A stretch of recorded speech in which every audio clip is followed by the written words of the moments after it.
All right, guys, welcome to Title Talk. Four Boston boys discussing Boston sports, national sports, and the hunt for titles. This week, we're going to discuss a Celtics season recap, the current state of the Patriots, and the NFL trade deadline. Welcome to Week 1. On my left, we got Luke, Joe, and Kyle, and I'm Victor. A little background about us. Me, Joe, and Luke have known each other for 20 years. Me and Joe even longer. Kyle I've known for about 10, 12 years. And me, Kyle, and Joe all worked together for a couple of years, too. So, pretty close group. We love Boston sports, but we love national sports as well. So we're going to kick right into the Celtics. How are we feeling about the current state? I think we all have mixed emotions. Some people would say, losing in the East Conference Finals should be a good season. Not so much for us, not losing to the Heat. If we lost to maybe the Bucks, it might be a different conversation. But losing to the Heat, I think we're all a little disappointed. But let's just jump right into it, guys. Joe, who was your season MVP? My season MVP by far was Jason Tatum. 23 points a game regular season, 26 points a game postseason. Just absolutely on fire. I thought he carried the team most times. Jalen was right there for my second, though. Okay. Yeah, I mean, for me, I'll just jump right in with Joe and build off of him. I'm on Tatum, and it's not just because his points increased, but there's a lot of things that increased. He was averaging a steal a game, almost a block a game. His assists went up a couple. His rebounds went up a couple. The question is Jason Tatum going to be, no offense to like a Jimmy Butler, is he going to be a Jimmy Butler or is he going to be a Kobe? Is he going to take that next step? We know Kobe was his idol. Rest in peace, Kobe. But is he going to, take that next leap to be an elite superstar? Is he going to be an all-star? And I'm kind of okay with either one, but are we going to lean on him 100% in the future, or are we going to have to keep building around him? There were two Jason Tatums that you saw. It was off and on. We saw a bit of that Kobe, that killer mentality, and then we saw nights like the first round. I think it was the first game of the playoffs when the bubble kicked off, where he was like 1 of 18. Yeah. And the shot selection is awful. When he's just pulling up from three and forcing it, it doesn't work. He shot well from three this year. I think it was like around 40%. He loves that step back. He loves the side. And it's good. It looks good. It's just too much. Pretty, but I would love to see them take the ball to the basket more. And that's what. And he was his playoff line. It looked very good. It did. But if you're a fan and you're watching, that whole Celtics offense was just out of sync, and he was part of that. They end up clogging up the shot clock way too much by like dribbling around instead of running off ball screens and moving the ball. Chucking a lot of threes at one point. Their best offense by far is through their defense. When they can get the ball out and run and keep that pace going, I mean, they're borderline unstoppable. So I know you're a little down on Tatum. Is he your MVP this year? He is not. For the Celtics? No. Jaylen Brown. Okay, JB. I mean, he's a stud. He got snubbed for the All-Star game, All-Star team. Big time. He did deal with injuries off and on this year. But, he was the most consistent player as, like, the fourth option on the team. It was 20 points, 6 rebounds. I think assists were pretty low, but his steals, he blocked shots, he plays defense. Hustled, he was going to the basket too. If he can just calm down on defense and stay on his freaking feet and not go for the pump fakes, not get in foul trouble, he's going to be a huge part of their offense and just the Celtics in general. I think the jump he made from when he came into the league to now has been the most out of any Celtic on the team, including Tatum. Especially offensively. This year, I think to all of your points, I think Tatum and Jalen both took huge leaps this year, which was really fun to watch. So which one's your MVP? For the future. Actually, it's not either one of them for me. It's actually Kemba Walker. Oh, get really? out. And this kind of goes along with like what I put into MVP, where it's like he's the most important player on the team, I think, in my opinion. Because whenever Kemba was out, we had Brad Wanamaker. No offense to Brad Wanamaker, he's an okay player. Or Marcus takes wild threes. Marcus goes 3 for 8 or 5 for 8 from there. Towards the end of that run when they lost to the Heat, Kemba was struggling. He was hurt a lot. Nick Nurse played him too much in the All-Star game. I agree with you, Kyle. Kemba. I don't think we go nearly as far without Kemba. But look at sorry, not to cut you off. But like look at last year. I know last year, when I mean last year, not this past season, but the season before with Kyrie Irving. Now I know Kyrie was a problem. They had chemistry issues, and obviously Tatum and Jalen didn't take the leap that they did this year. But they, for the most part, had pretty much the same team. They still had Jalen and Tatum were still good the year before. But then Kemba comes in, and it's like they were a whole different team. They were a little more fluent on offense, for sure. Kemba took a back seat to them. He stepped in. He did the opposite of what Kyrie did. I think Kyrie came in and was like, okay, boys, follow me. Kemba was like, hey, boys, I'm here. Let's do this. As like a unit. And I think that's what you saw. There was a lot of chemistry. I just wish that Kemba still had that I mean, he had the killer mentality a few times. Like I think he was banged up. He's a clutch guy. He was banged up. He does like the big shot, which is good to have because Tatum wants it, Jalen will take it, Marcus will take it, but Kemba likes it. Like he wants it. Yeah. For me, I think I'm still riding on he had a bad playoff, and I think that I ride on that. I think he's very fluent in the offense, and I think it's a big upgrade from Kyrie, as crazy as that sounds. I want to see him in this next season if we don't trade him, and I don't think we're going to trade him. I don't think so either. I want to see him become more of a Kyle Lowry. I want to see 15-10, not 19-6. Lowry is a defensive beast. He is, for sure. But I want to see offensively, I want to see him, like, Kyle Lowry made Fred VanVleet. He made Pascal Siakam. He made Ibaka the weapon that he is on offense. Mm-hmm. I think he just moves the ball so well because he's still an offensive threat. You can't leave him, but he's also willing to give the ball up at any time. And I know Kemba is too, but I want to see, for me, for this team, and we'll get into the what we want to do with this team, but for me, if Kemba can rise his assist up because the other guys are rising their points up a couple, obviously I don't need Tatum to average 35, but can he average 29 and Jalen average 23? I would 17-7 from Kemba would do it for me. Mm-hmm. He was below 5 assists this year.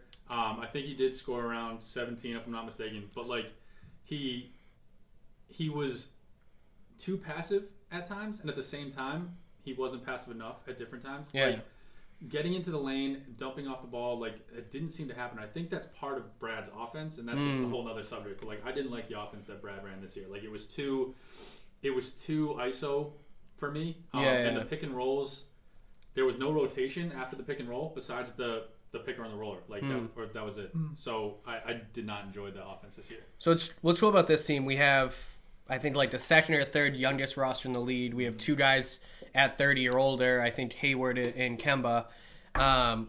Who do you guys have for most improved? Because that's the biggest thing right now with Danny. He keeps adding a piece like Kyrie, Horford, Kemba. He's adding a couple pieces, Hayward.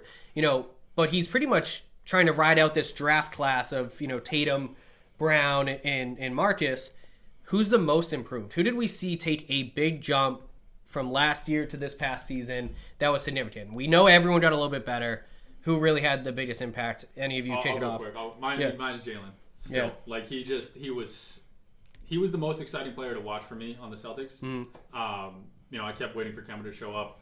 Hayward was injured. Tatum was doing his thing, but again, he just looked off at times. I think Jalen was the most consistent. He improved the most, in my opinion, of anyone else in the Celtics. And he was fun to watch. And I think that he has not hit his ceiling yet by any means. No, I'm sorry. Me and Luke have similar opinions with Jalen. Excuse me. I love him. His 3-point shooting is. It literally looks like one of the purest shots in the NBA. I can't believe how smooth and confident he looks from the corner. He literally floats. Perfect word. I love Jalen. His defense is phenomenal when he's disciplined. But he can guard almost anybody at any position.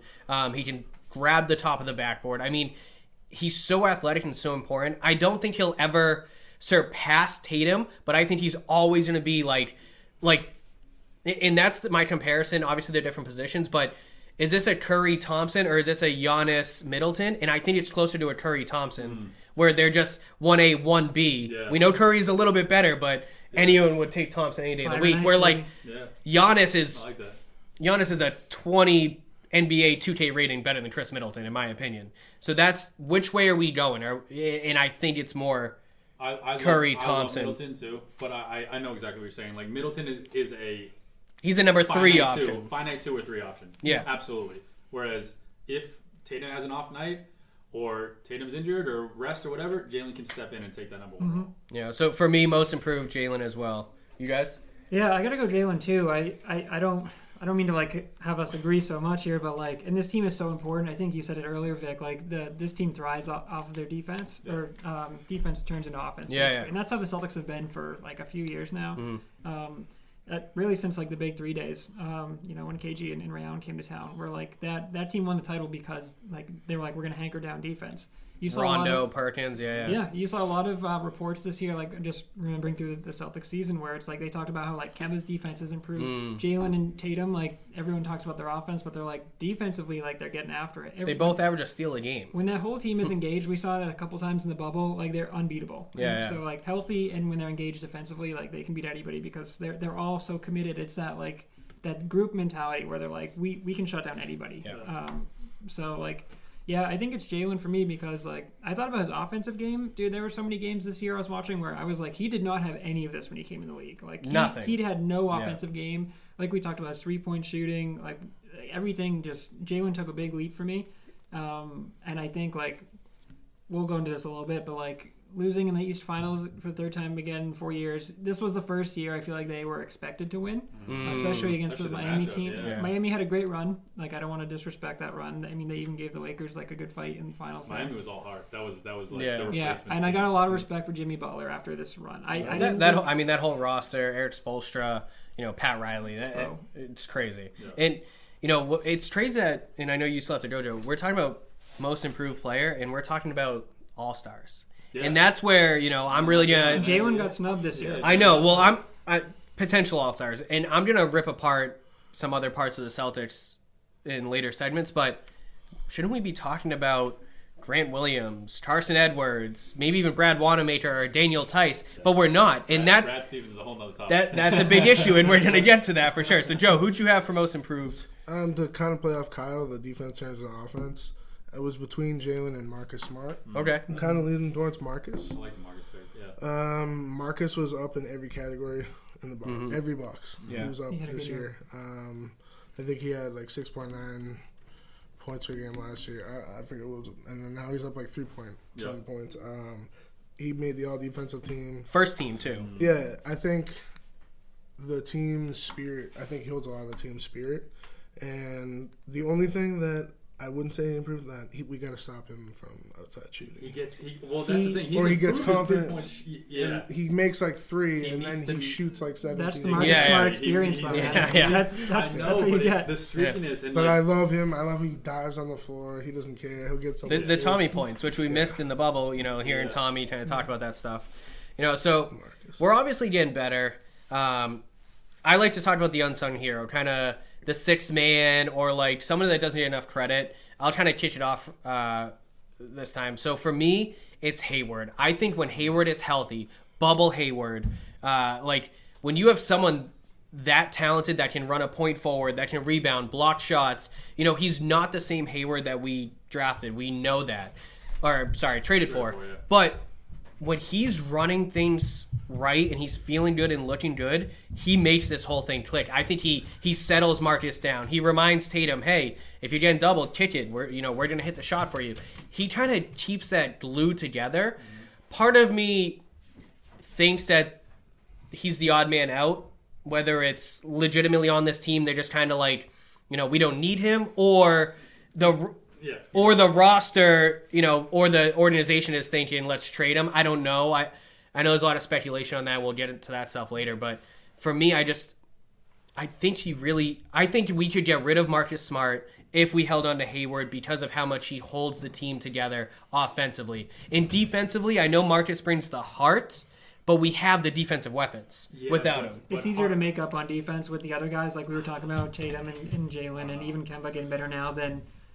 I love Marcus Smart. It's You can't talk to him, though. Nobody has ever sat down and said, you have to stop doing this because either you're afraid of them or whatever it is. That's you have to tell him. You can't shoot 17 threes a game. It's like putting a leash on a dog, though. Do you want to do that? If the dog, like, you know what I mean? Like, you got that dog for a reason. To an extent. He does everything great. Like, you don't want to leash that dog. It's tough, though. Like, you can, though, if the leash is, 50 feet. If it's a 10-foot leach, then it's hard. That's right. They have the retractable ones. Yeah. Vic, when you said, just hearing out loud, like, getting rid of Marcus Smart, like, a part of me dies, I feel like. Because it's hard. There were some games this year, especially in the bubble, where Marcus Smart saved their ass. Where there were games where nothing was going, and he shoots way too many threes. I think we can all agree on that. If he tones that down, but just everything he does. How many times have you watched a game where you go Marcus Smart play or wow, I can't believe that play? There's just so many of those moments. Like Marcus Joe said, is 13. between I think 4 of the 5 starting 5, you have $105 million against the cap. And Tatum hasn't been extended. He's yet. under $10 million. Yeah. And I think they're so wait who's for the Tatum. man? Well, They have a tough decision with between Hayward and Tatum. We'll get into that in a bit. Let's finish the unsung hero. Yeah, just because I'm already speaking here. Unsung hero for me is Grant Williams. Like Grant Williams. When you go to the bubble in the playoffs, it's a fair point. I know he struggled. He missed his first 12 threes or something. There's like 25, I think. Yeah. That's been generous. I don't have the stats pulled up in front of me, but I know he had a rough start. But like regular season, he played well. But he had some big playoff minutes, and like he's kind of like a Jared Sullinger maybe, but like Jared Sullinger kind of fell off a cliff. But no, the same body type, similar athleticism. I don't know his. Yeah. I don't know his ceiling, but like he played big minutes for this team when they needed it, and like his 3-point shooting really improved. He made some big rebounds. So. He also plays. Yeah, I mean he is. I like the pick. I do like the pick. I think he has room for improvement too. Yeah, unsung hero is hard on this team because there's a lot of the Celtics team that they work best because there's it's like glue, like a bunch of guys that like work well together, and which is why I think Hayward is so important too. Where like when I'm thinking unsung hero, it's like it's hard because unsung I don't think we can do with like any of the stars like Hayward or Jalen. That's why I went with Daniel Tice for mine. Joe, unsung. Consistent player in and game out, always there. Heart. He was another one that was up in every category this year. Yep. He took the starting job because Baines. I just think he's what kills me. Yeah. People think like I shit on Tice a lot. It's not you always. I was gonna say you don't. But no. Here and this is what sucks. Tice, I love you. You're my man. It's not that I shit on Daniel Tice. I think one great scouting by Eric Ainge, Danny Ainge's son, with the international stuff. Like that's by far his best. Him and Wanamaker, because he's had a lot of misses between Gershon and I mean there's stashed picks that we've taken in the last 5, 6, 7 years. We didn't draft Tice. He was an international free agent. Oh, was he? Yeah. So great job. So Eric Ainge, former Tennessee Vol quarterback, right? Yep. Great family. Yeah. So he's the head of international scouting now for the Celtics. Tice and Wanamaker are good hits for him. I know Wanamaker played college here, but he went and played across seas for a few years. Yeah. Good hits for him. I mean, they're making like veteran minimum or a couple $1,000,000. Good hits. I like Tice and I like what he does. I think he's a great team player. But if we're trying to win a national championship, I need something a little more. Now, is Dwight Howard a better player than Tice right now? Probably not, but Dwight Howard has that power, that strength, the balls, the blocking capability that is just for a playoffs on this roster.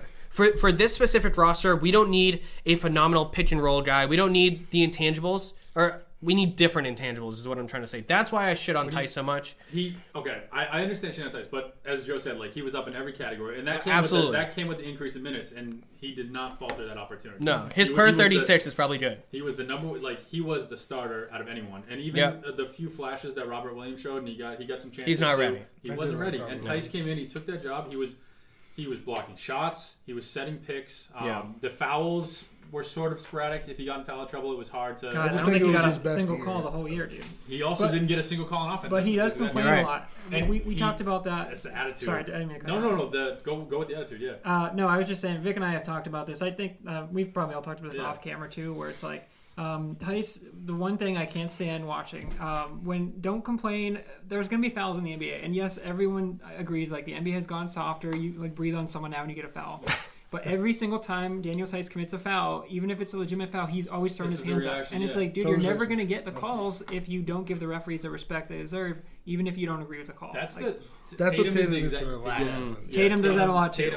We noticed that a lot in the bubble. He got teed up eventually because he's swinging his arms, and I mean, it's upsetting. It is like if you play basketball before. Did Kobe do that younger? I don't know. The team needs to mature a little bit, I think. I think like this. That's why I think we might get into this a bit. That's Brad's job, though. That is Brad's job to manage. Yeah, we'll get into that. I think that they can use this year as like a really, really good learning experience. It's either go 2 ways. They can either say, this is our ceiling. This is us, Eastern Conference Finals, and we're done. Or they can take this as a learning experience and say, okay, we were this close. We just need to tighten up this, maybe add some pieces, and then it's like we're right there. Like we have the talent. But you saw like their immaturity. Having a young team is great, but you saw a little bit of that, like how that wobbles a little bit because you're throwing your hands up. If your shots aren't falling, you're looking for foul calls. It's like instead of just playing the right way and playing on defense. And we talked about that a lot during the playoffs there. I agree with that. I'm gonna do my unsung hero real quick. Mine was Hayward as well. I think he just brings so much to the team, and the offense just runs so much better with him. It was also great seeing him back from that injury. Like he makes good decisions. He does. Like that's the thing. He is a very controlled player. He has the mid-range game. He in the bubble he was taking us to the basket more, which was helping the offense, and we need that attack. Like we don't have that. We have that with Jalen. Tatum is he's a lot of iso ball when he's feeling it, and even when he's not. Like that's how he gets in rhythm, I think. But Hayward for me was definitely unsung hero coming back from injury, and just even though he still had the injury, like he is very balanced. Yeah, exactly. You keep saying the injuries, and like you said something earlier about waiting for Kemba to show up. I feel like every superstar the Celtics signed, we're still waiting for them to show up. Like Kyrie and then Kemba. Yes and no. I mean, and it's not their Hayward. It's not like your fault, but actually, it's just like when are we going to be completely healthy? Do you want to know whose fault it is? Do you want to know whose fault? Right now. Okay, biggest disappointment of the Celtics this year. You ready? Biggest disappointment. 2, Danny Ainge and Brad Stevens. Danny Ainge. We have 5, probably the best 5 players in the NBA. When you take Tatum, Brown, Kemba, Hayward, and Marcus Smart. Right? No, not Tice. Not Tice. Sorry, list those again. Arguably, Tatum, Brown, Kemba, Hayward, and Smart. Okay? Pretty close to the best 5 in the NBA. I'll let you go with it. Yeah. Okay? So you have the best 5 in the NBA, and who are your backups? Brad Wanamaker, who's 27, 28, Brad is a good serviceable player, and I would actually be okay with him as a backup point guard if we had a Danny Green coming off the bench, maybe a Marvin Williams at the big, a legitimate center. But instead, we got Grant Williams, unproven. Romeo Langford, we drafted a 14th overall guy who was never in the mix, legitimately. Then he got hurt, wasn't in the mix, got hurt. You are all about Romeo, though, so don't get into that. Here's my... No, sorry. We'll talk about my future afterwards, right?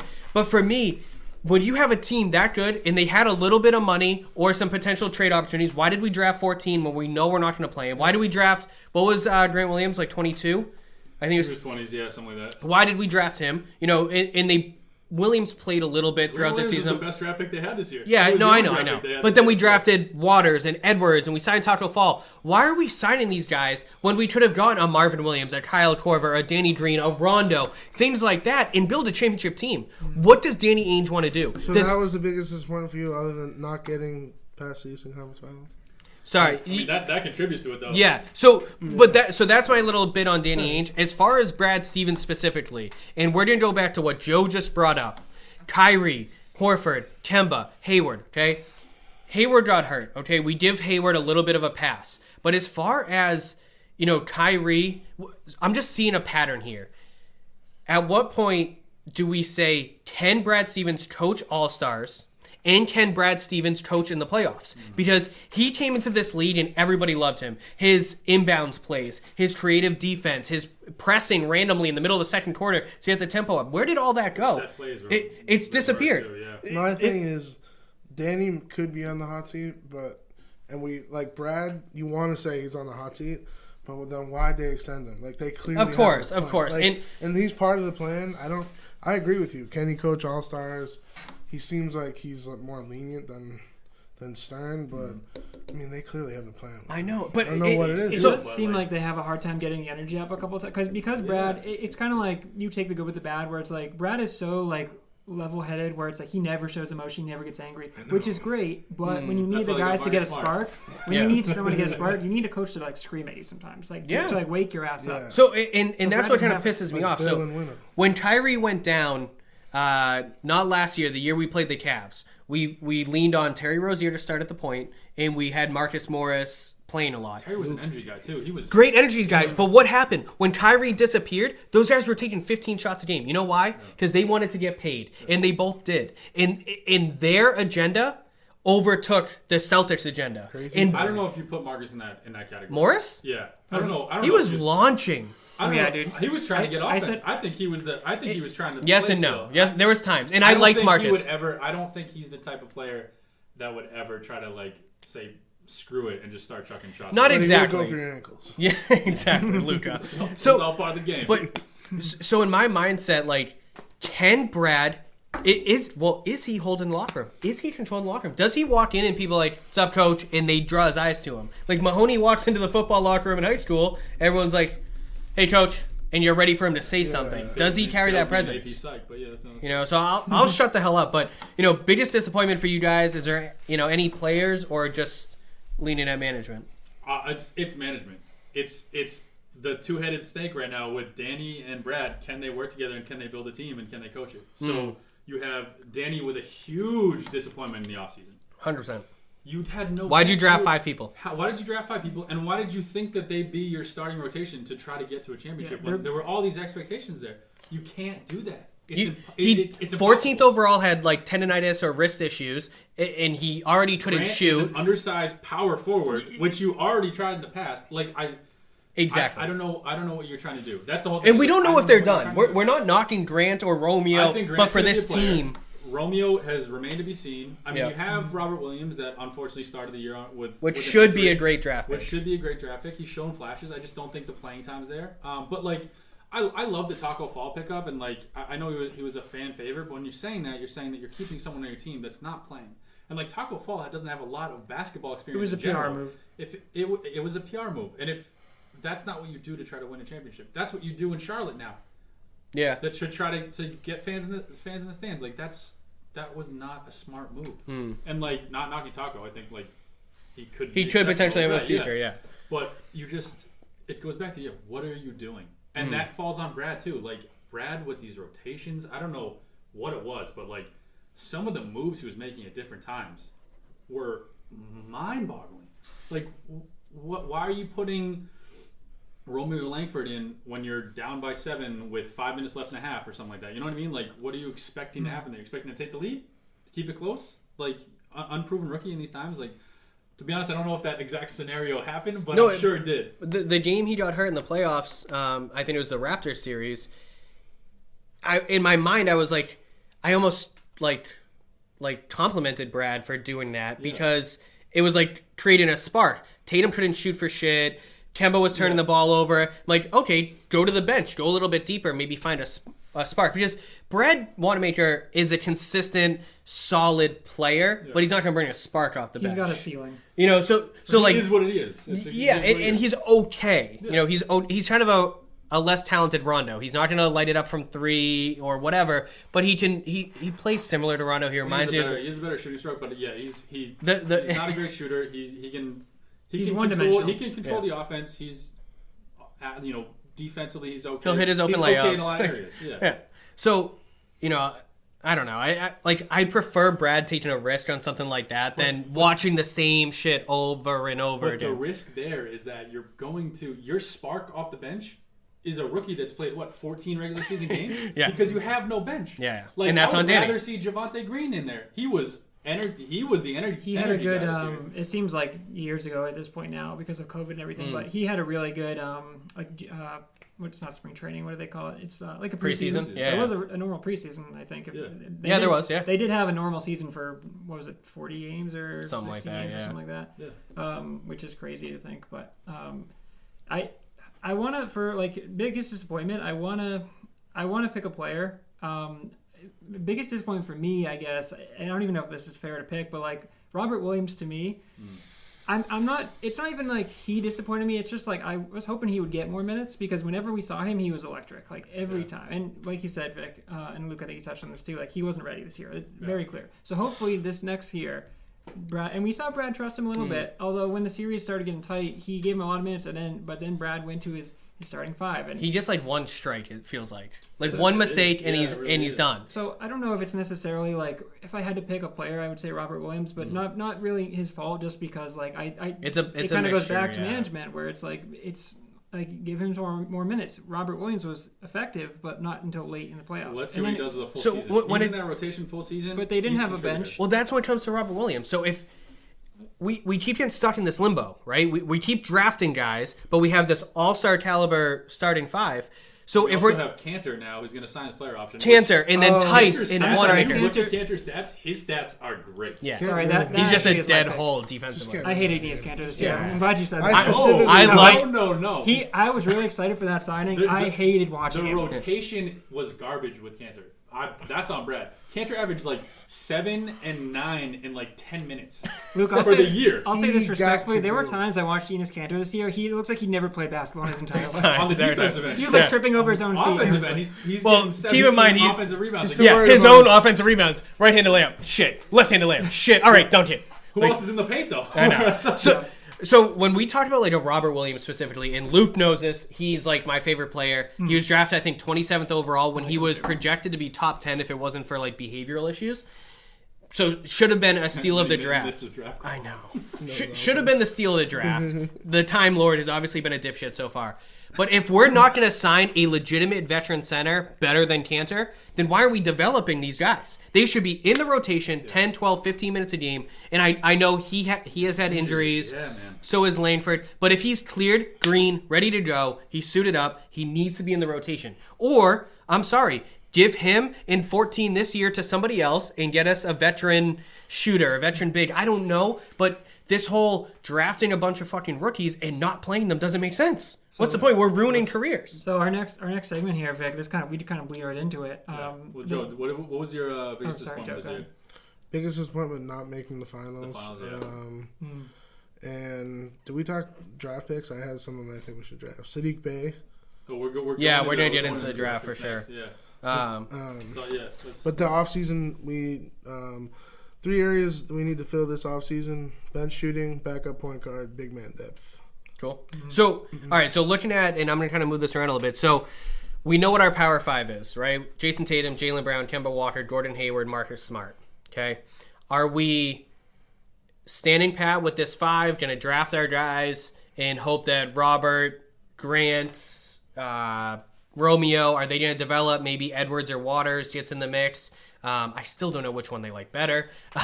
Very similar players, similar height and everything. I don't know which one they like better. I think we have what we need still, maybe, with the exception of maybe. So are we standing pat, going to draft? We have one mid-level exception for about $5.5 million.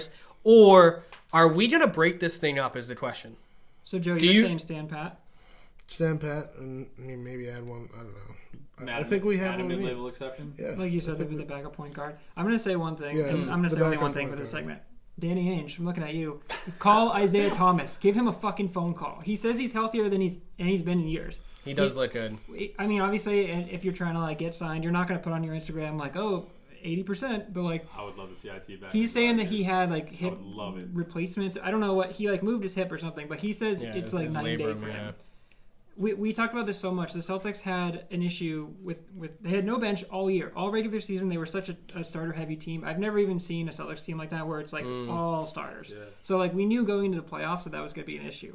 Yeah. And all year we talked about like why isn't Isaiah? Isaiah got picked up I think in the middle of the year. Yeah, picked up by Washington. And they cut him, but like he was like sitting around, and we're like, dude. Every time I watch the Celtics and there's no bench scoring, I'm like, dude. Isaiah would be the perfect spark. If he doesn't work out, man, sign him to like a low deal. It would be a great. I mean, we talked about PR move earlier, but like it would be a great move because like the city loves Isaiah. I'm sure Isaiah loves Boston. It's where he like made his claim to fame. If he comes back here and he has like a resurgence, then perfect. Then maybe like I don't know how that would work long term, but like you got to try it out first. But if it doesn't work out, you just get rid of him. Like that's like low risk, high reward. But that's the one thing I want to do. Maybe a big man, but I want to see. I really like Tice this year. I want to see Robert Williams get more minutes next year. Which means we'd have to move Kanter, in my opinion. But if this team is healthy, I want to see them get. I think for me personally, next year it's finals or bust. I think it's probably championship or bust. But like they have to make if they get to the Eastern Conference Finals and lose again next year, was it 4? I think you got to break. I don't know what you would break up if it's Kemba. I don't think you can possibly move Tatum or Jaylen. You get 100. Well, you mean those are untouchable guys for me. Like, but that's building right off the IT. I was all on the IT train for this playoff run in the bubble for 2 reasons. One, we lacked bench scoring, and 2, Kemba was a little banged up. Yeah.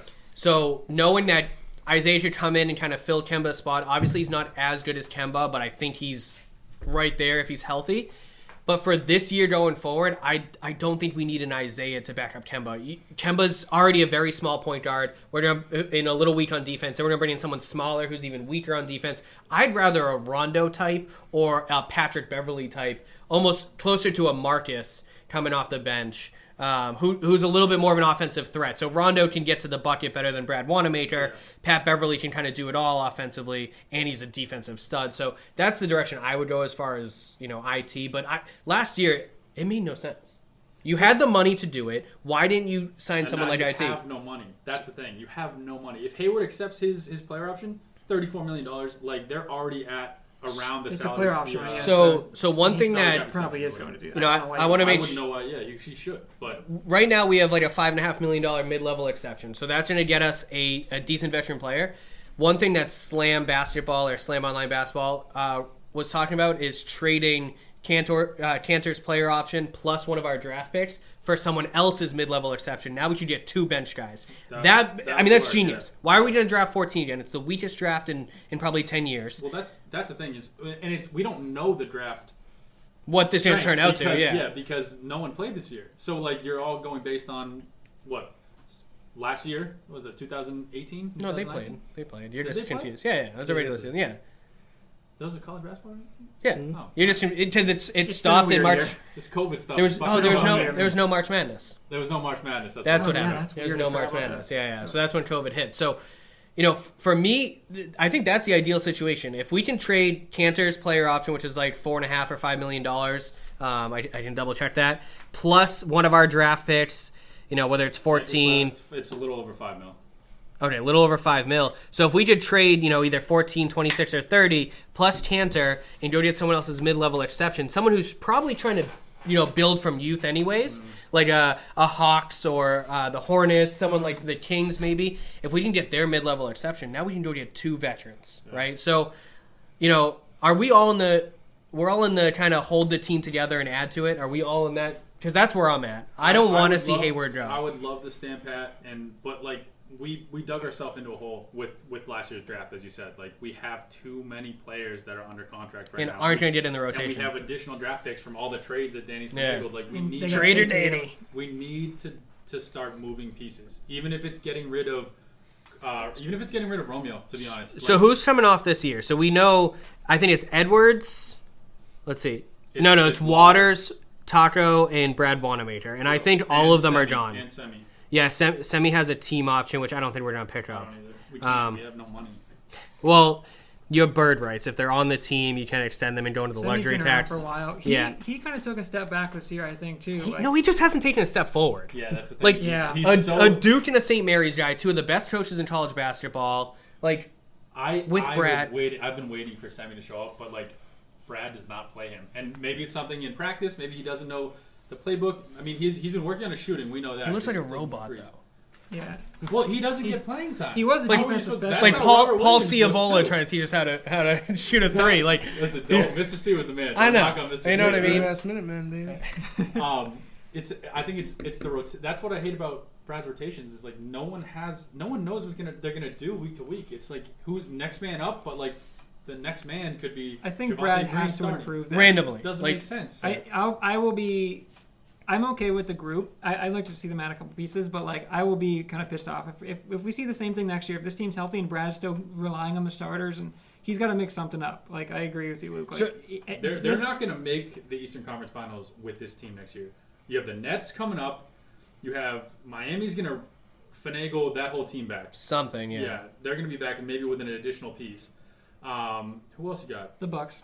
But I don't know what the Bucks are, to be honest. The Bucks are in bigger salary trouble than we are, so that's a whole different question. I mean, the Raptors are. I think we're superior to the Raptors, but if they add pieces, we don't know. Van Fleet's a free agent. Are they going to max him out? Because someone is, I bet. They're definitely. Van Fleet will re-sign with them. I hope he does. I mean, that team works. Yeah. As much as I hate to match up with them. Rumors of Van Fleet going to Miami. That would be. I don't think they need him. I don't know what they need. That would be interesting. Because Hero has to start. I hope he stays in Toronto. That team just works. It really does. Thinking of Miami, you know what really stood out to me in that Miami series? Bam killed the Celtics. I don't think he's a bit we talked a little bit. Not Bam, but we talked a little bit off camera about Andre Drummond, but how Andre Drummond's probably looking for big money and Celtics won't be able to afford that. But watching that Miami series, I was why can't the Celtics get someone like this? Bam took over a couple of those games where I was they had a good game plan, and then Bam was going for in 2015 or or the whatever, fourth quarter or something. And it's like they haven't had like a big bruising guy like. Horford was our Garnett, really versatile big. Yeah, Horford. Well, we had Baines. Baines was pretty good down low. Yeah, but Baines doesn't take over games like no, not offensively, of course, or even defensively. But he was our physical big, and like I kept saying to you, if we're getting beat in the boards or we need a change up, why wouldn't, if Taco's dressed, put him out there for 2-minute shifts each quarter, and just because it changes everything. You change the whole dynamic of the floor, and then you pull Taco out. Yeah. You go with maybe a Grant Williams, and you go with a small 5, and then you push that pace again. Mm-hmm. And because I'm sorry, the Heat were fooling us left and right. The Raptors were fooling us left and right. I mean, Heat had shooting. Heat had depth. And then when we played the zones, we couldn't figure out the zones. The zone was the most frustrating. They did eventually. My biggest disappointment is that we couldn't break a 2-3 zone. Yeah, I'm sorry, but if you put Taco into a zone, you can't zone. You have to cover Taco because Taco dunks on everybody. You're like, where's the basket? I can't even see it anymore. Exactly. So, like, and I'm not saying Taco's the answer, but I agree with you. We need a bruiser on the bench. Yeah. And is it someone that, isn't exactly proven that we can really just put them out there to go throw people around a couple minutes a game? Maybe. Or is it an Andre Drummond or a Tristan Thompson? Drummond, that's a pipe dream. Yeah. Of course. They need to get tougher, I think. This team got a little too finesse. This team, I know it's a 3-point shooting league, but, like, man, there was one of the last games of the Miami game where we had, like, group text going, and I was getting so angry because, the first 15 shots the Celtics took were all threes, and none of them were falling, and I was like, dude, what? Stop. It's not. I know everyone shoot more threes, and it's a 3-point league, and but when it's not falling, mix it up a little bit. Like you mentioned, you're right. They forgot how to play basketball multiple times, and that's on Brad. And then they were down 20. I think it was one of the games where they almost came back, but because they were in such a big hole, they had to use so much energy to come back. That was game 6. I think it was game 6. They shot. It was 7 straight possessions of threes, and they missed every three. It was horrible, dude. And then it's how are you going to get back from that? You're just giving. But again, that's on Brad. And Vic, you mentioned this during the playoffs. I remember, you said, Brad's timeout management is horrendous. He left. I think it was 11 timeouts he left on the board in the Raptors series alone. Yeah. 11 timeouts. Why in 7 games? Yeah. You got to use them, especially with the young team. To go right off of Kyle, and Joe will probably agree with this, being a big football guy. We lost our spine and our toughness when we, Rozier also. Although he's not a big physical guy, he is a snake. He was a G. He is up your ass. He will get in anybody's face. Marcus Morris, we got rid of. Aaron Baines, one of the most physical attribute guys in the league. We lost all those tough guys. Yeah, literally a Viking. Who was big in the Miami series? Jay Crowder. First of all, I don't want to say I don't like Jay Crowder. I would love Jay for this team. I would love Jay. I would love Jay. He's 3-and-D. He's exactly. Imagine Jay on this roster now off the bench. Move over LeBron. One of our buddies, Garrett, who does the show MC Review with us. He sent me a video a few weeks ago around the Celtics time. There's a highlight reel of the 2015-16 Celtics when they had Isaiah. It's a fight video because it's there's a bunch of videos of them just getting in faces of other teams, and I'm like, where did even Isaiah? Okay, the toughness. Tatum needs to get tougher. That's my biggest disappointment. He needs to with bulk Tatum. up, and he needs to have it's that not even. mentality. It's not even bulk. It's attitude. I mean, first you have the flailing because of no foul calls, which I get. It's frustrating, especially through an entire season, and he doesn't get all the calls he deserves. But he is so soft to me. He appears so soft to me, and it's even on these drives, you saw the Bam block on him. I think that was the only time he's gone to the basket that hard the entire year. With no regret. He was sold out. I would love to see that more. I don't care that it got blocked. I think you can see the toughness, though. I don't think he is that person that you want. I think he's a great player, great talent. I don't think he's that, tough. And that's what we would be missing if we got rid of Marcus. That exactly. That would be the biggest black hole. And it's here. The starters aren't if working. Tatum had what Jalen has, with that attitude type. I mean, Jalen still is he has flashes, but he's still he gets frustrated with he's been better. He has defensive hiccups. And I thought he was a much better. They had leads this year, but he was. I don't know if it's a confidence issue with them. But the two of them, saying that Jalen and Tatum are kind of the biggest pieces of the team isn't that's thanks Captain Obvious, but I feel like this next year is such an interesting year because we'll talk about it in a little bit here, but I for one, just to kind of jump ahead, I think Brad is on the hot seat. Yeah. Will they get rid of him? What else is out there? Doc is now in Philly, so I would have loved to have Doc come back, but I don't know. So when I look at Brad and Danny, I compare those two to Daryl Morey and Mike D'Antoni of the Houston Rockets. Have they been successful for the last 10 years? Yes, they have. I'm sorry. They rebuilt after the McGrady and the Yao Ming teams to now James Harden and... Of course. I mean, so they've been through 2 championship contending rosters in our era. I mean, if we went back, Hakeem and all that, but that was before their time. But they've rebuilt this roster. They've gotten Westbrook, Chris Paul. They've gone, they got James Harden for a steal from OKC. He was the 6th man of the year for OKC to an MVP with Houston. I don't think anybody knew OKC. They could blow it up any moment. Who knows? So that's my thing. Those two have been never went to an NBA championship, the Rockets, but they've been in Western Conference Finals. They've been swept in the playoffs. They've been so up and down with an MVP. Sorry, 2 MVPs this year on their roster. And Chris Paul borderline should have an MVP if the league wasn't so deep in his primes. Unbelievable. Arguably top 5 point guard of all time, if not higher. So when we look at, that's my comparison right now.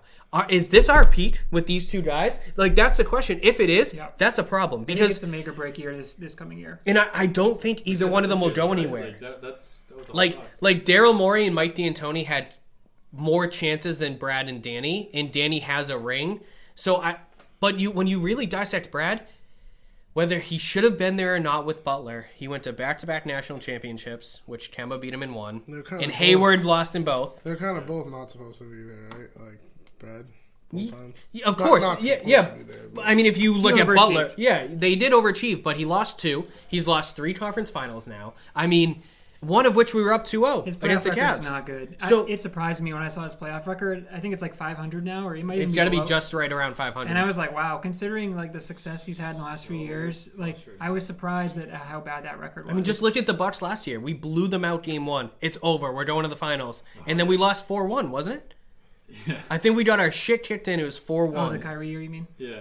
Last year when we played the Bucks, the Kyrie year, we first game I think we beat them by 30. We ran them out of their own gym, and then is that the series Kyrie won 1 for 11 or probably something? That team folded. Yeah. So what was the biggest difference? What was the what would you guys say is the main reason why we were not? I think it's the mouths to feed in the offense. I think there's so many mouths to feed, and that is our rotation. What it is great for is allowing Brad to do these like really weird one-off rotations. Versatile. It is versatile because you can leave Hayward in with Jalen, and then still have ball movement or ball control with Hayward. You can leave Tatum in with Kemba and Grant, Semi, and you can still have that scoring and still keep up defensively. So like. It allows for a lot of different rotation things, all including those sort of 4 core players.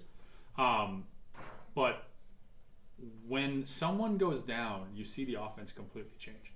When Hayward's out, you see the offense completely change. You see the rotations don't work. Because of the lack of depth, right? Because of the lack of depth. It's kind of weird that, not to cut you off, but it is kind of weird that on one hand they're so deep, but then on the other hand, when one piece goes out, why doesn't everyone else fit it? Why does the whole thing fall apart when they're... So is that on Brad? Is that? I mean, Football Reference, just to click in the Patriots a little bit, and Joe will answer. We talk about the Patriots. Joe, besides the quarterback, what makes the offense work on a good football team? The 5 guys up front, right? And look at the Patriots; they've been plugging and playing, and they've done a pretty good job for the last few years. Next man up, developing guys. Why can't the Celtics do that? Yeah, but but the last few years specifically, we've lost guys, and you're right. I mean, you look at Manchin, and didn't make the playoffs, which is crazy. Yeah, so because the Steelers let up 3 touchdowns in the 4th quarter. Yeah, Joe's like, it still haunts me in my dreams. So Hayward goes down, and Semi can't play a good 20 minutes, or Grant can't play a good 20 minutes, and keep the offense fluent. So let's get right into. I think we all agree we need big man depth, whether it's Robert Williams stepping up and being Thompson, Sadiq Bey, forward from Vanilla. Joe wants a draft. No more drafts. No more drafts. Tristan Thompson, garbage person, but I do like him as a player. 45%.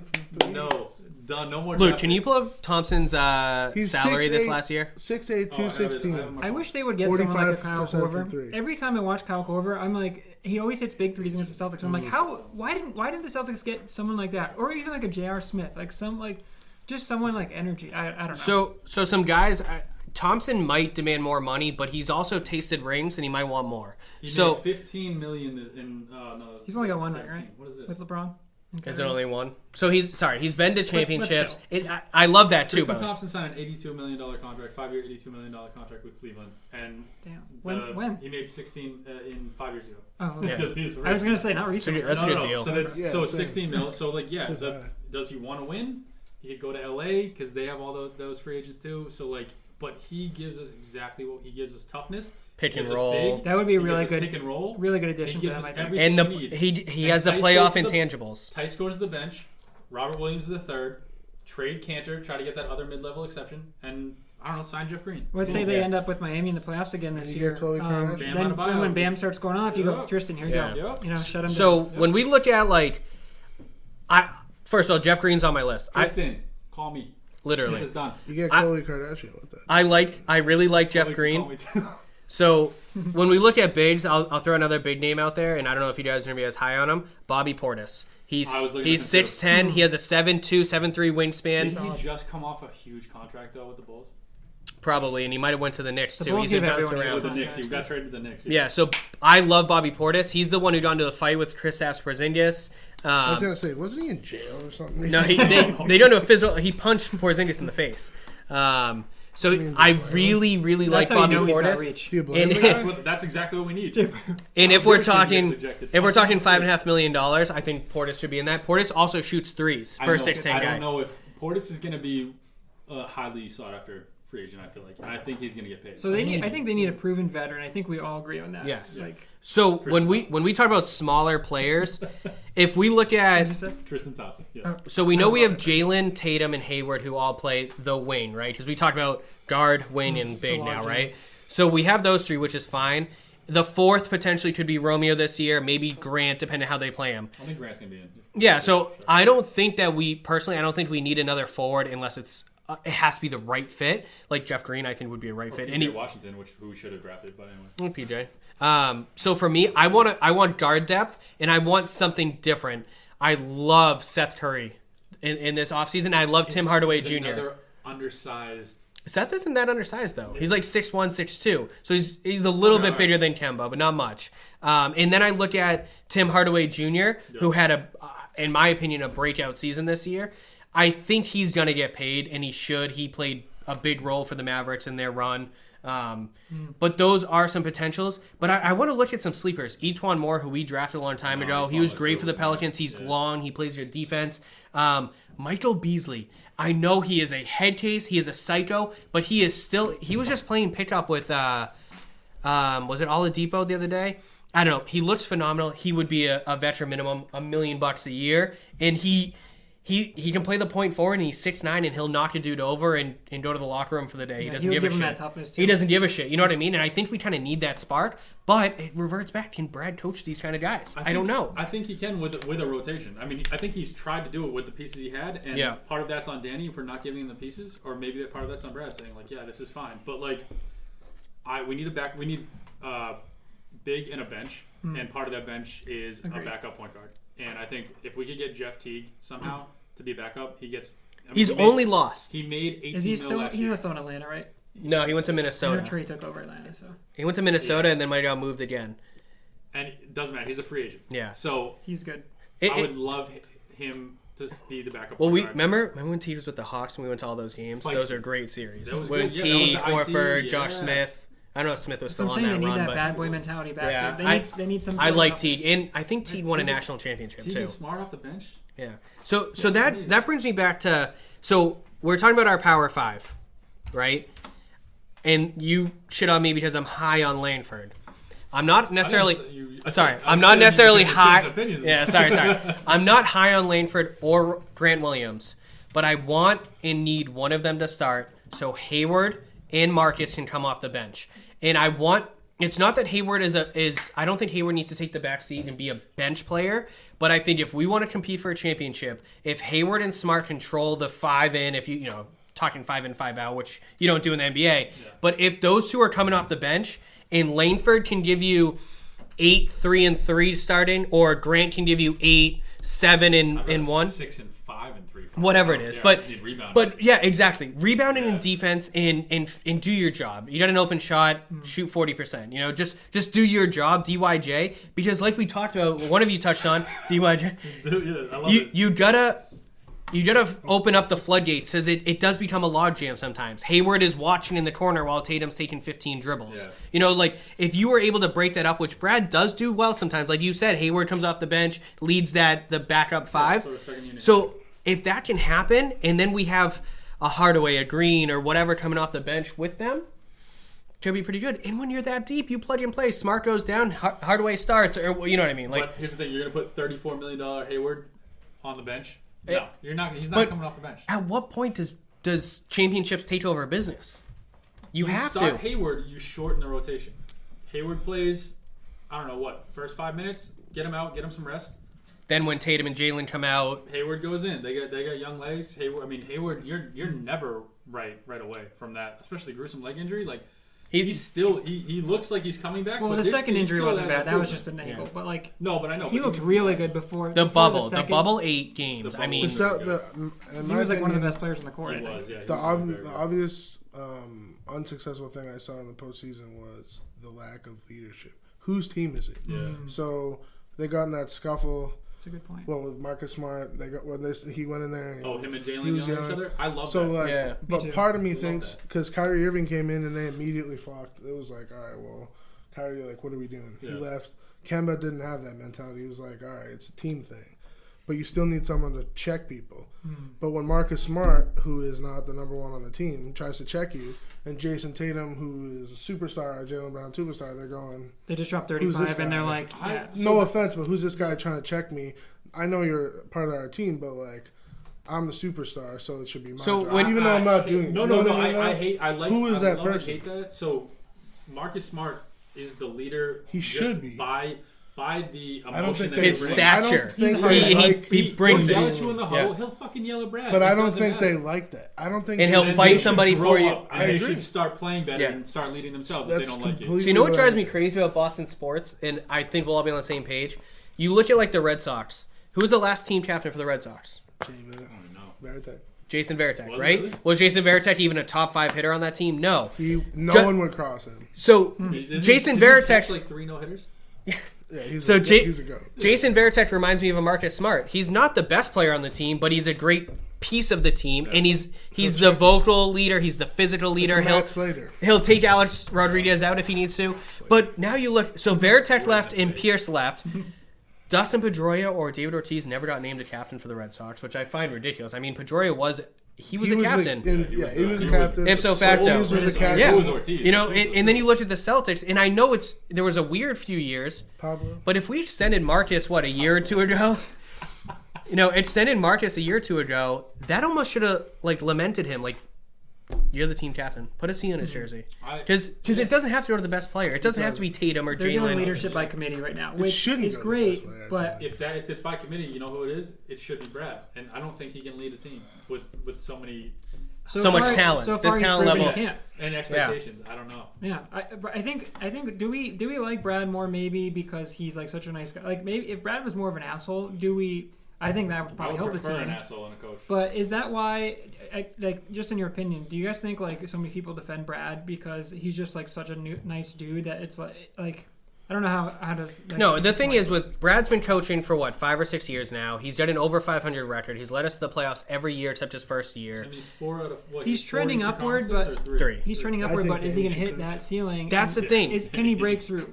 That's the thing that I think we were talking about in our group text is he going to break through in 10 years? And I think Brad will win an NBA championship. Is it going to be with the Celtics with this current core? I hope so. We need to find out in the next year or two. I won't call next year a bust. If we go to the ECF and we lose to Kyrie and KD in that depth that they have...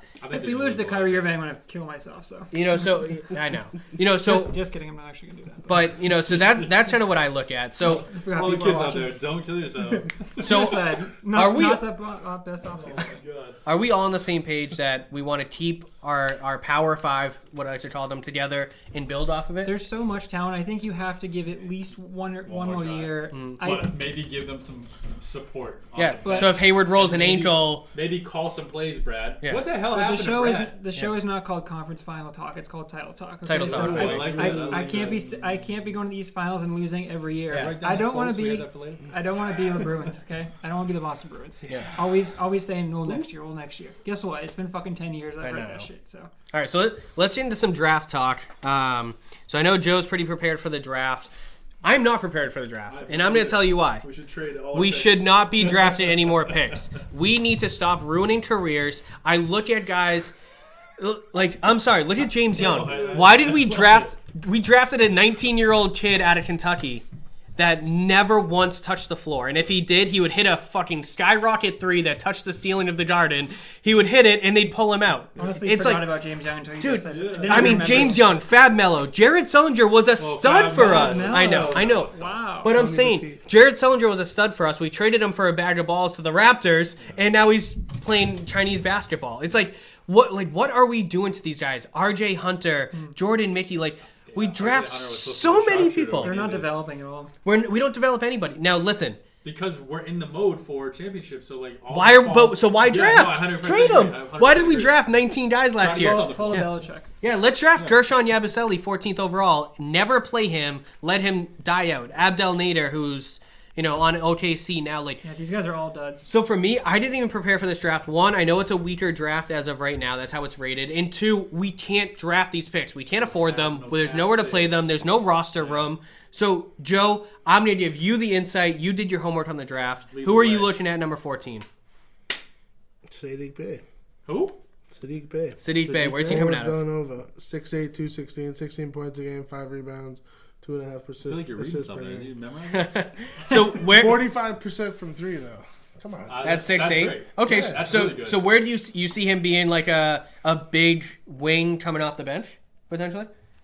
I mean, Semi's gone. Yeah, obviously. So Semi would be gone. What is he? So Semi is gone. Yes. Semi's gone. Wanamaker's gone. It didn't work. That bench didn't work, and we already have all. They're these both gone. You think? They're both gone.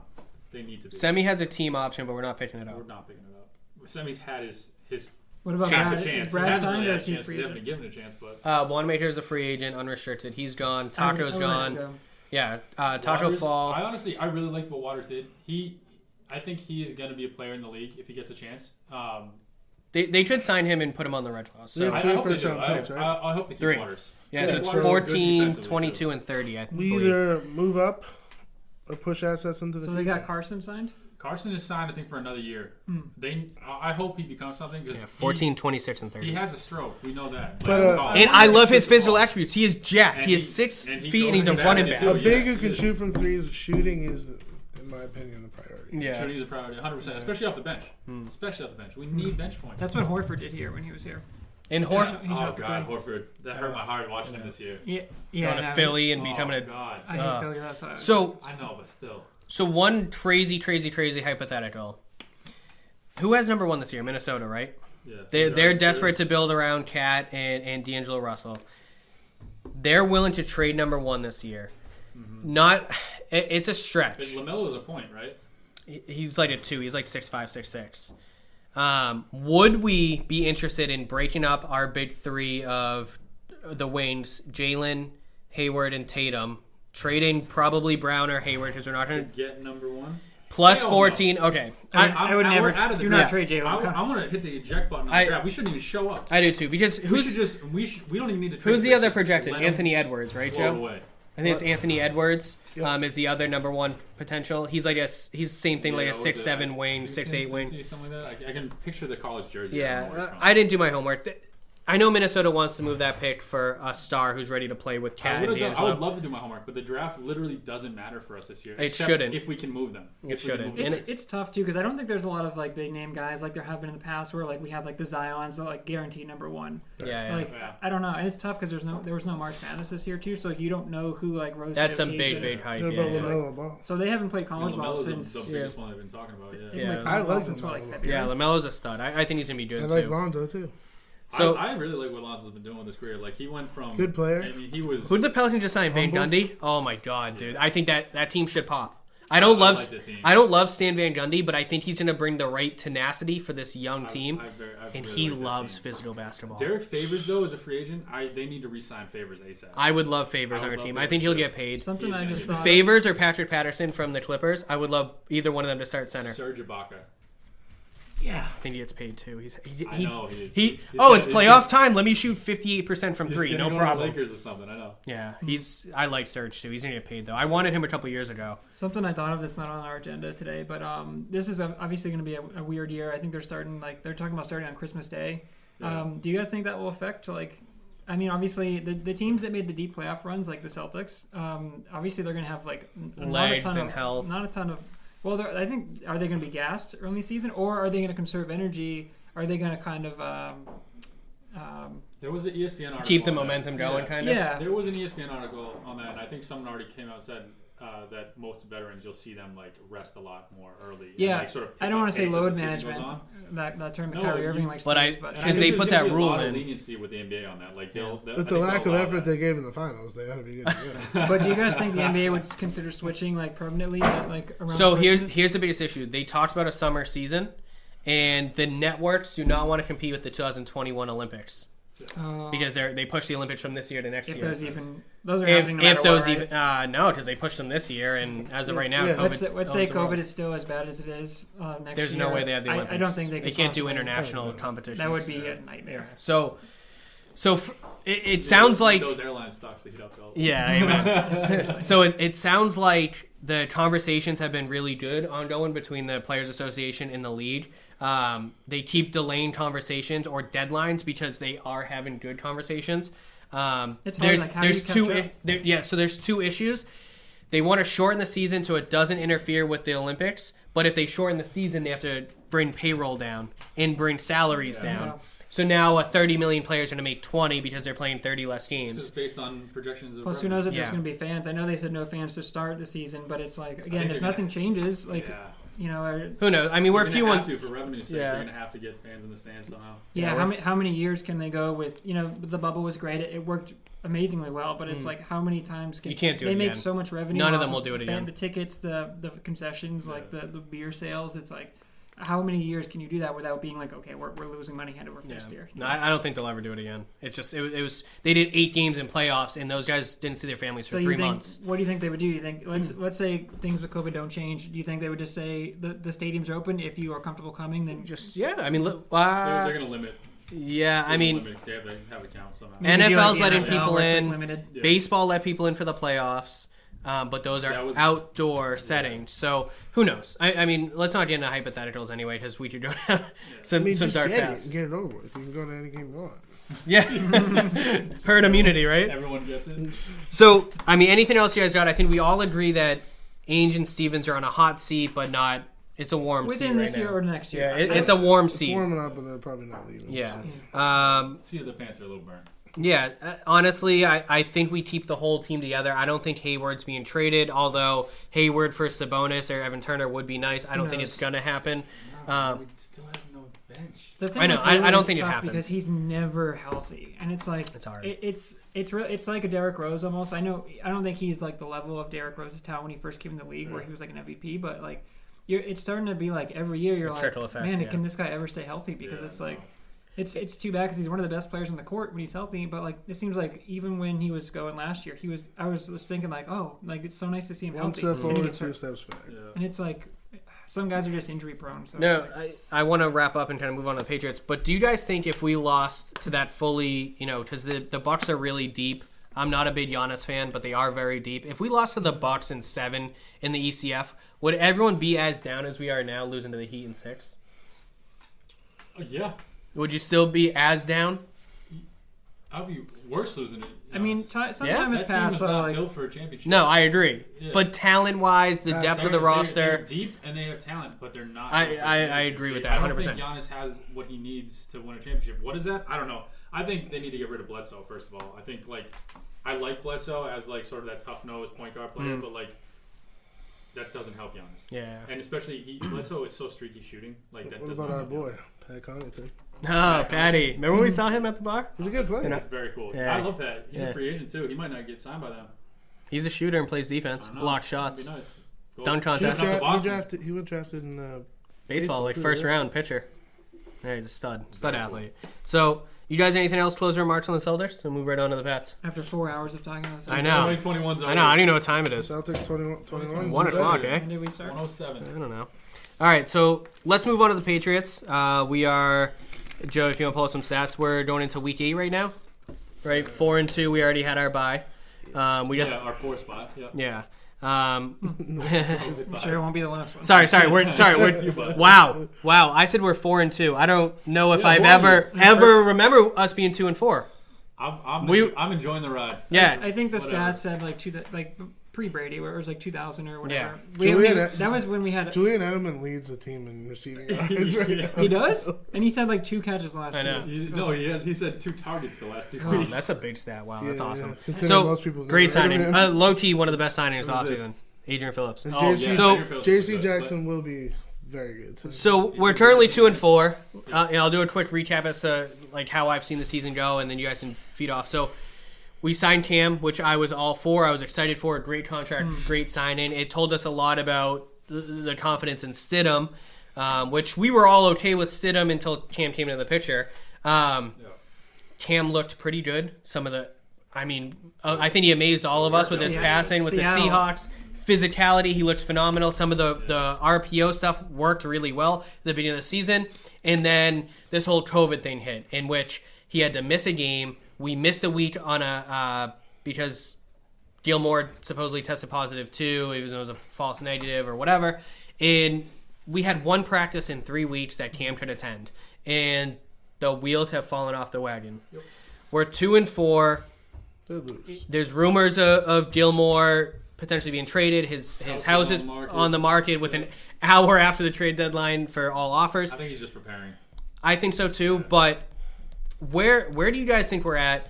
Are we in it this year to make the playoffs? Or do we want to let the Dolphins and the Bills run away with our conference or our division? Or are we gonna try to fight? The trade deadline's on Tuesday. Joe, you're the big Pats guy. What do you think we're doing right now? Sigh. I would say clearly things have not been the same since the departure of someone. Yeah, Joe, not a Bucs fan. Just I don't know if we need to explain the shirt. Yeah, it wasn't his fault, but I'm not going to get into that. I think signing Cam was good. Obviously not to have as a learning point for Stidham. Maybe you could learn more from Cam, although I don't think we've seen that yet. Cam, I've always been up and down about him. It was a good signing. He did a lot of talking in the offseason too, more than I'd like to see, but that's his nature anyway. I don't think we should panic yet, though. I mean, we haven't replaced anyone that Brady had last year, right? There's no wide receivers. Not on offense, no. Legitimate. I think Damian Bird was the pickup, the biggest. Yeah, and he's not bad. And we got rid of Dorsett, and that's kind of a comp. Yeah, and Sanu gone. Fast. Yeah, no, I know. But Jacoby Myers took a step back, and Gunner got hurt. So everyone Brady had last year, they didn't replace. And then now we expect a quarterback who's not anywhere near that Brady to do the same, to do the same, if not better. I mean, it's obvious we need. So right off of that, Joe, kind of a 2-part question for you directly.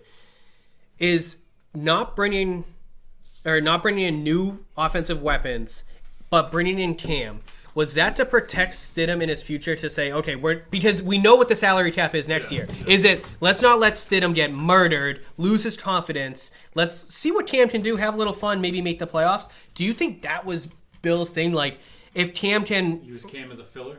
Yes. And then next year when we have $50, $60 million in cap space, are we going to go after a Julio or someone like that and then let Stidham have some weapons to play with? That's the... It's hard to say. It's a part two... Bill's always been the best player will play guy. Yeah. And, I mean, we saw Stidham. He saw Stidham.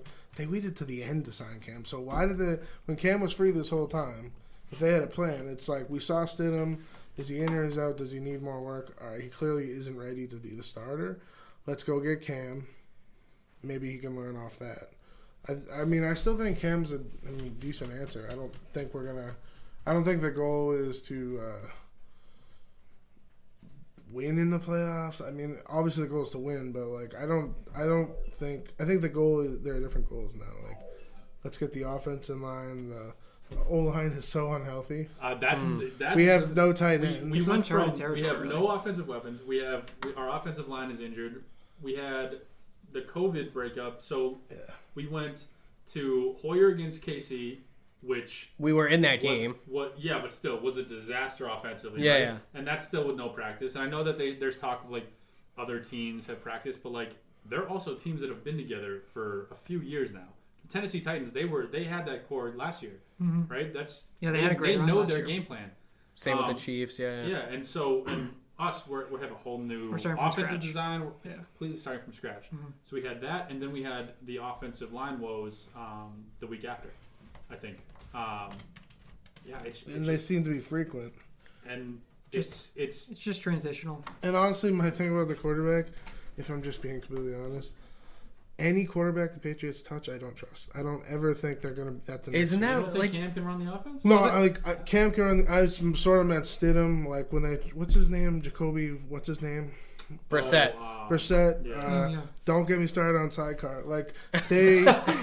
Jimmy Garoppolo. Jimmy Garoppolo is a good quarterback. He's in the league. Walks with this. Like he can hold his own clearly. Absolutely.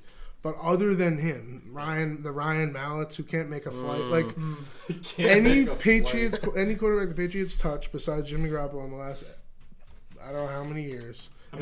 We've drafted a surprising amount with Brady. But at the same time, they still had careers. They had careers in other organizations. Even Hoyer had floated around a few times. It's just I feel like they're so much better for other teams. But when we draft them for our team, it's like, oh yeah, Castle's good. It's interesting. Castle would be good on the It's the Chiefs. expectations. It's interesting that you say that, Joe, because thinking about we got Brady, who I think everyone agrees is the greatest of all time.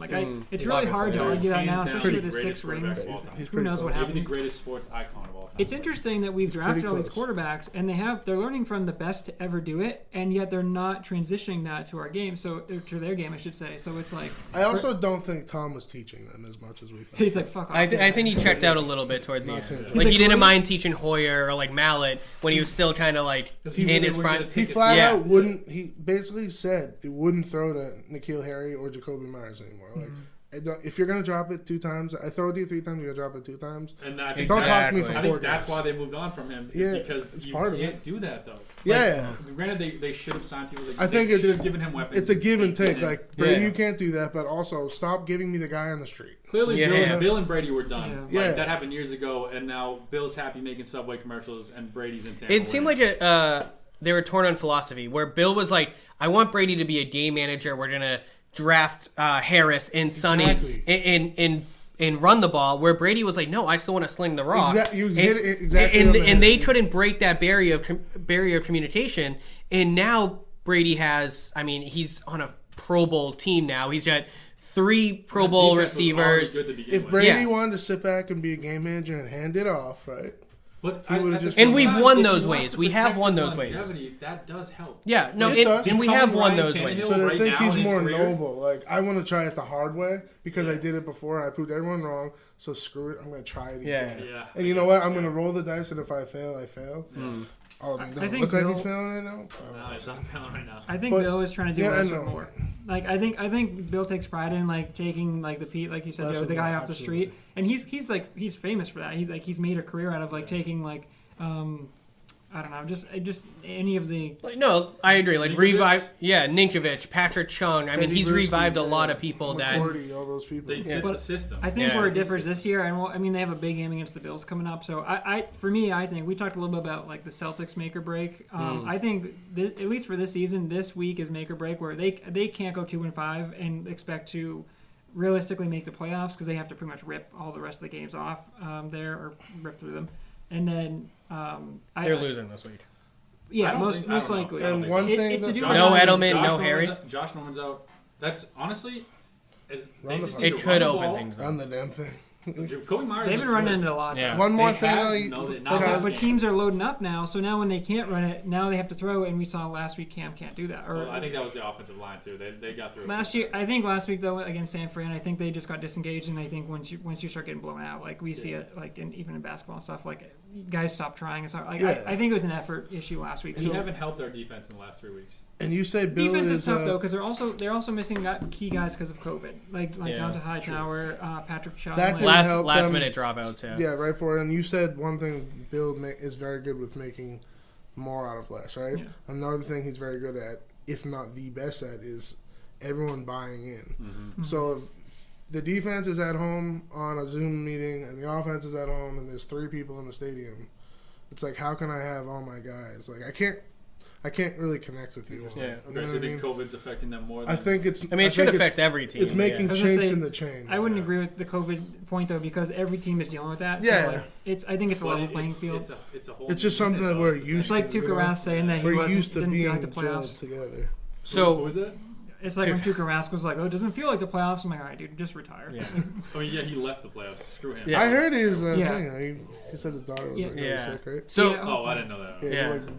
Okay. So let me ask you guys my this. day, so let's not talk about the Bruins. So let me ask you guys this: we get the trade deadline on Tuesday. Rumors of Gilmore are going.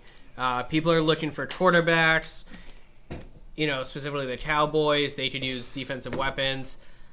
Are we going to try? We're 2-4. My prediction is we're going to be 2-5 after we lose to the Bills on Sunday. Are we going to try to build onto this team somehow? And I call it protecting some of our guys because if we stay at this level with Julian might be done for the season. I hate to say that, but he's kind of in that Pedroia stage where it's like we'd rather have him, but can he actually do it? It hasn't looked great. Harry, I mean, he's the next Chad Jackson in my mind. Ship him away. He's all done. He hasn't proved anything. I don't know if you remember him. From Florida? Yeah, we drafted him out of Florida, I think first round or second round 20 years ago. Yeah, so where are you guys at? In my mind, trade Gilmore. If the Cowboys or someone are willing to give us an offensive weapon like Michael Gallup, trade Cam Newton, let them make a run with what they have in Cam. I'm in the sell mode. Let's give Stidham some reps. And let's move on. Here's the thing: Cam has no trade value right now. After the last 3 games, no trade value. We can't move Cam. We got Cam. That's why he's playing this week. That's true. That's why Cam's playing this week because the deadline's Tuesday. That's a good point. It's a last chance to get something for him. We got Cam as a placeholder. It works out in our advantage. He either is successful, and I mean this stinks, but he's either successful, and we can try to talk him into re-signing with us for lower money than he would have got because we were the only team that gave him a chance. Or he fails, and during this wash of a COVID year, Stidham comes in next year to take the reins. He's taking the beating with our broken down team. Yeah, I think it's even down to this game against the Bills is probably tricky because they're not going to be favored to win. But I think it's even down to a half where if Cam has a rough first half this week, I think Stidham should get the call. I mean, if you're 6'5", that athletic, and that much of an arm, and you're getting balls tipped at the line, I mean. There's a reason why I can never play quarterback. I'm 5'7". He's 6'4", 6'5". His throws have looked He has a different laser throw since the beginning of the season. His throws, his arm angle has changed, and I think part of the time he missed, maybe even with the facilities closed and the time he missed specifically, maybe he was getting treatment on that shoulder, and a little kinky now. And now we've had a few rough weeks of facilities being closed and not able to get the treatment he needs. Maybe the shoulder is kind of hurting him a little bit. So, Joe, what are you doing? You buying into this team and trying to make the playoffs? I mean, they're always going to try to make the playoffs. I don't think we can – I just don't know if we can count them out yet. I think Kyle brings up a good point, make or break this week. This week, I think we can beat them by 10, 13 points if we play the way we played not the last 2 weeks. If we play the way we played the last 2 weeks, I'll talk to you later. Yeah. Jacoby Myers needs to step up. He needs to be more involved. It's time for the great players on the team, whoever they are, to separate themselves and let us know that they're great. And then Gilmore, I mean, a lot of people put their house on the market. It's very ironic that he put it on now.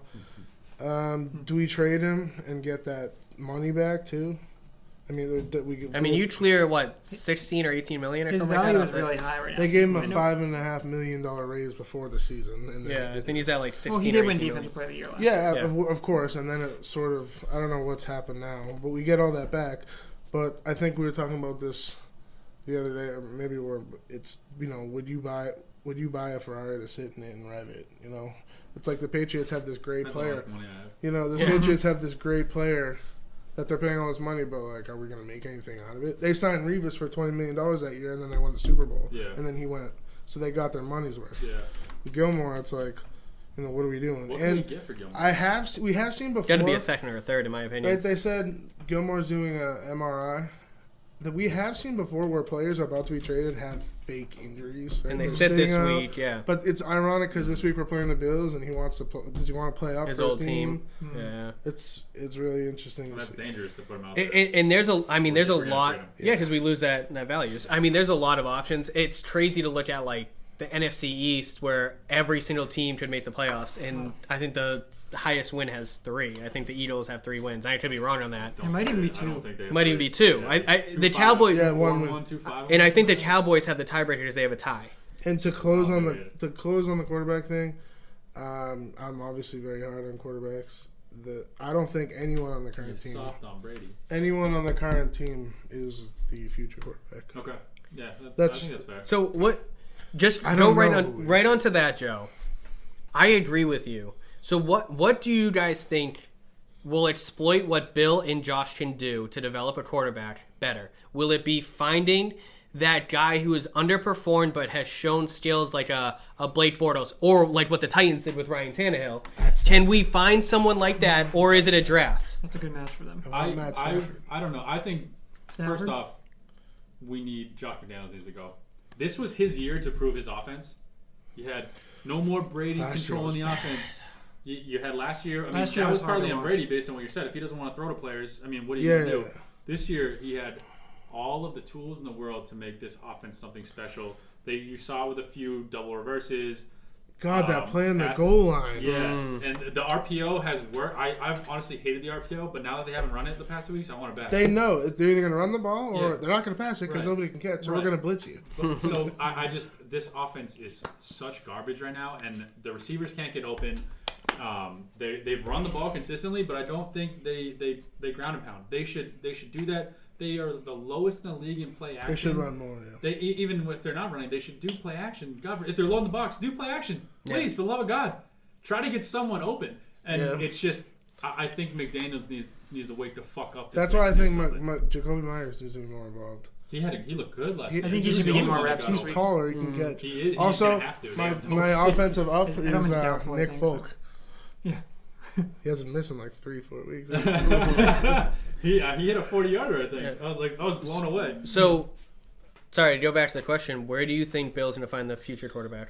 Yeah, what do you think? You say draft? How old is Bill Belichick right now? Because he's not going to coach like 68 something. Yeah. He said he's retiring at 70, and I believe him fully. He did? It's his 45th year in the NFL. I think he's good. Well, it depends. If Tom wins one, then Bill's staying until he gets another one. That's true.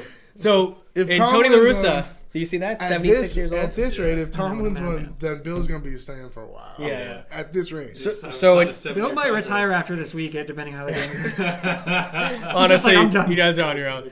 All right, so what are you guys thinking? For me, I think he needs to find a potential like an Andy Dalton. He's like a vegetable. I think Stafford and Matt Ryan are a little on the back hill. Matt Ryan. I saw your comment, even though I do love Matt Ryan.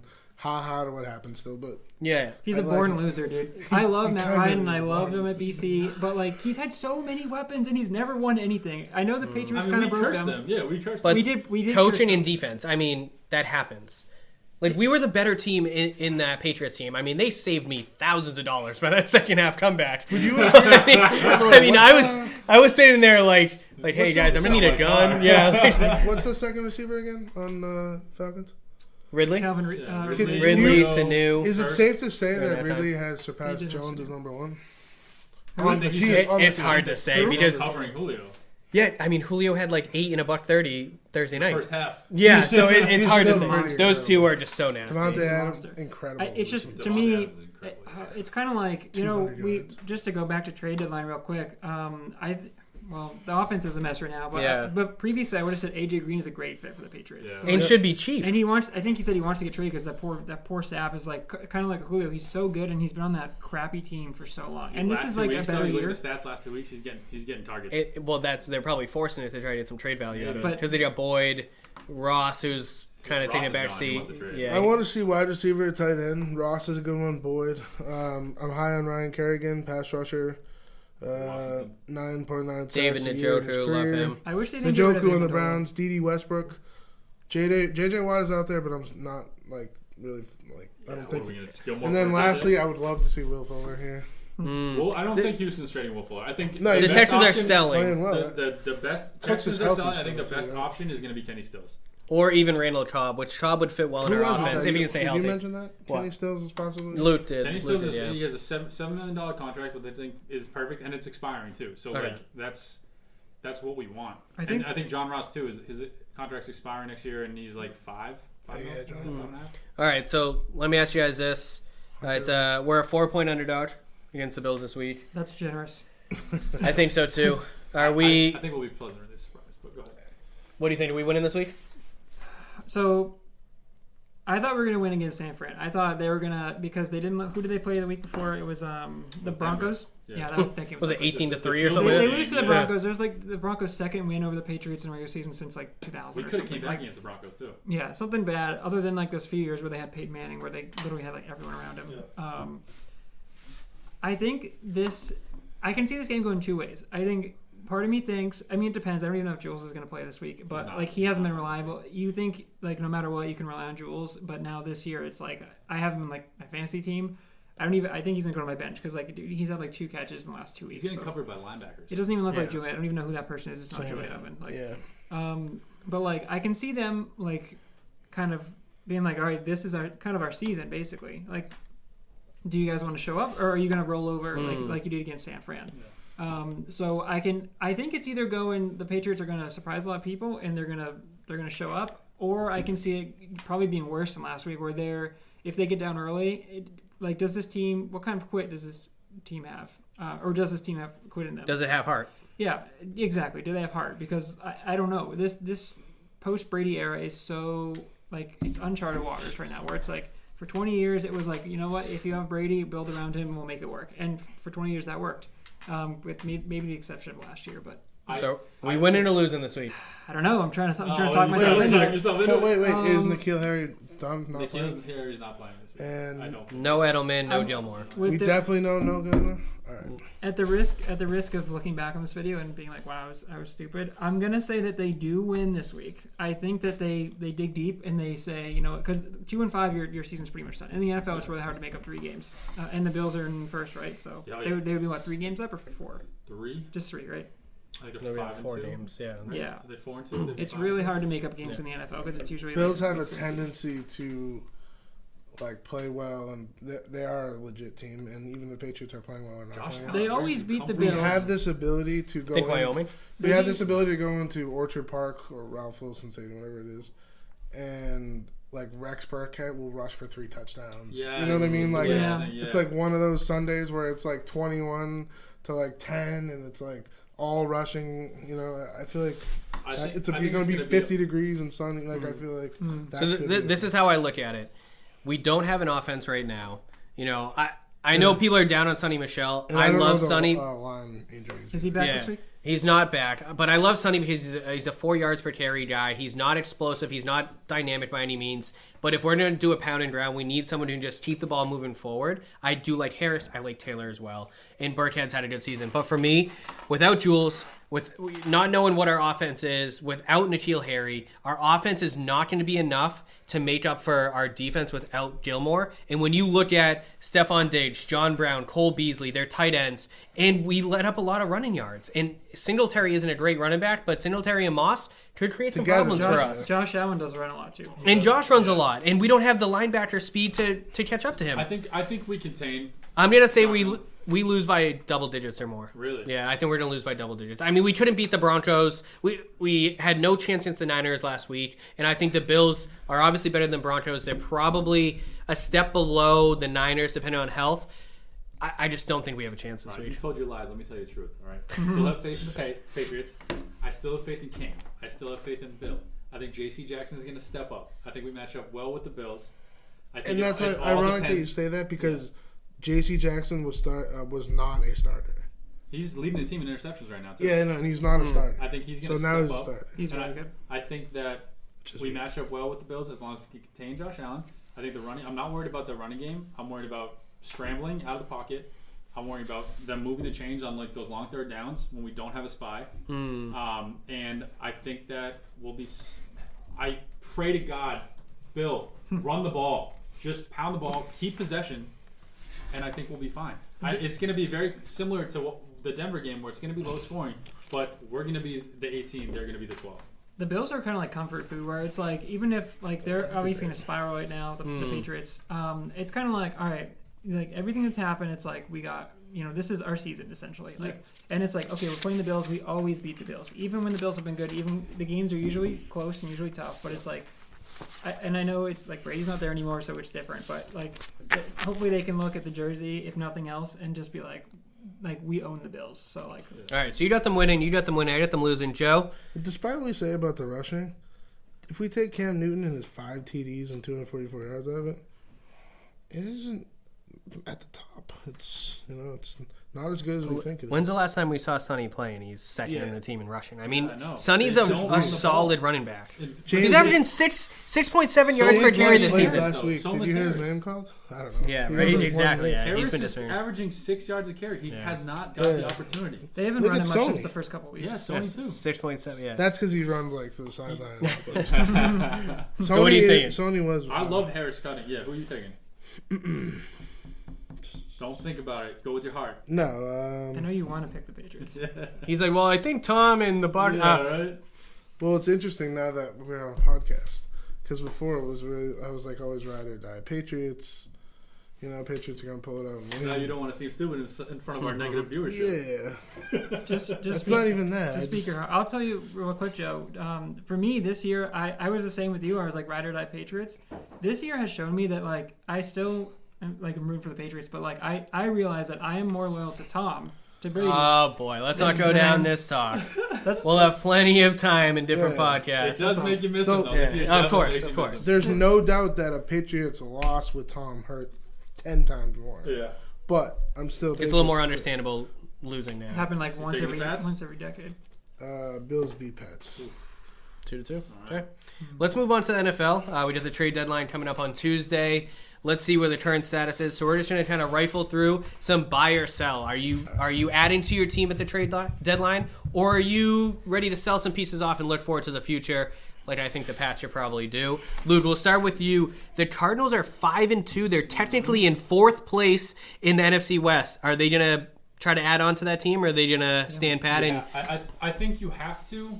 But are they playing good enough to try to compete with Seattle, the Niners, and the Rams? The Hopkins pickup has been huge for them. Yeah, that was a really tremendous trade for them. Can't believe that. I can't believe it happened. Kyler Murray is a pretty good quarterback. And Kirk is looking good. And Houston has gone the other way to that point. Yeah, so not surprising. Yeah, so buy or sell Arizona, got to add some pieces and fight it, or take the slow pace? Not this year. I think they keep going with what they have. Don't forget Chandler Jones is out, and he leads the NFL the last 3 seasons in sacks. Yeah. I think they're overperforming right now. Yeah. I mean, that's my interpretation. Keep developing your young guys. Hold on to your draft picks. Keep going, see what you have, and then make the moves next year. By far the best division in the league. Yeah, they have a good backfield. That's crazy. The running backs.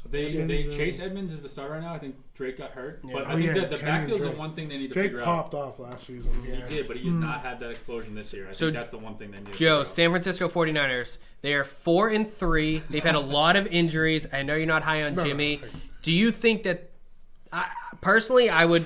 I don't know what they would have to sell, but Bosa's out. Kittle's been up and down with injuries. Debo's been up and down with injuries. Their running backs are a disaster. How they keep finding good running backs. They remind me a little bit of the Patriots in the last years with Shanahan. That's his name. Yep. He said last week in the interview, I'm like, another injury. He's like, it's just kind of what it is now.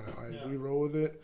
And we still win. Jimmy G played well the week, putting in 3 TDs. But the week before, he played well last week. He didn't have any touchdowns last week, did he? But he managed the game well. And it's not all about quarterback. You know? Do you think they add, or do they know if they're healthy next year, they're good? If they're healthy next year, they're a competitive team. They're good. So just stand pat? Yeah. I mean, they're coming off a Super Bowl, bro. I think the best thing that happened to them is Brandon Ayuk just having to play more minutes. I think he's a stud. He's playing very well. Him, Samuel, and Bourne, all homegrown guys. And pretty Kittle, good. Kittle as a homegrown. He's the number one option, but he's there. And then you have Mostert and I guess probably Mostert and Coleman next year as like the 1-2 punch. I think it works. Yeah, they can play. Kyle, what about you? Seahawks, they're 5-1, top of the division. Oh, I love the Seahawks, dude. Are they adding? They're absolutely adding. If they can get someone like a bargain, maybe like an AJ Green, if you want. I mean, hopefully he comes to Patriots. But I love Seattle. Russ is playing an MVP level. At least he was when we played him earlier. Right now, they're my top team to win it all. Love right DK. now. Love DK. But it is interesting they're looking for receiving help though, because they have DK and Lockett and. They have Moore, Josh Gordon. They have Philip Dorsett. Well, if they're looking for help, that means they just want to load up because they know how close they are. And Tampa adding that division Antonio. is so good. It's like they know that they can't take a step back because someone like in Arizona will come up or someone like. I'm not really high on San Seattle has like one of the worst defenses in the league. Too. Yeah, they're a little weak on defense. Well, they lost Clowney in the offseason. I mean, they made the Patriots look like world beaters, so they must be. So we move on. We dropped 34 on them or something, right? Yeah, we almost had that game-winning touchdown. But yeah, I think they need to add a small piece. I think similar to our Celtics talk earlier, I think they are right there for a championship. They're probably the favorite. In my opinion, right now, it would be interesting to see Gilmore go to Seattle for one of their receiving depths. I didn't think about Gilmore to Seattle. That would be interesting. They wouldn't give up Metcalf or Lockett. No, they wouldn't. But they could probably take a second rounder, but that would be a low pick. And a draft pick. Josh Gordon comes back. I still think we do have good weed here. So. I don't understand why he's out of the league because of weed. Like it's not a substance abuse problem. I think because it was before. Yeah. All right, so moving on to the Rams. They're 5-2. I'll give you my take. I think they need some inside linebacker help, but Jared Goff is back to his early years. He is throwing the ball well. Woods and Kupp, and who's my boy? Their third, Josh Reynolds. Their other receiver, Higbee. They have a three-headed, I don't want to call it a monster for running backs. Tight end depth, too. Higbee and Everett, or Verrett, or whatever. Yeah. They have three running backs that are kind of next man up. They've all kind of had their own games. I like the Rams. Yeah, I like the Rams. Let's move on to the NFC North.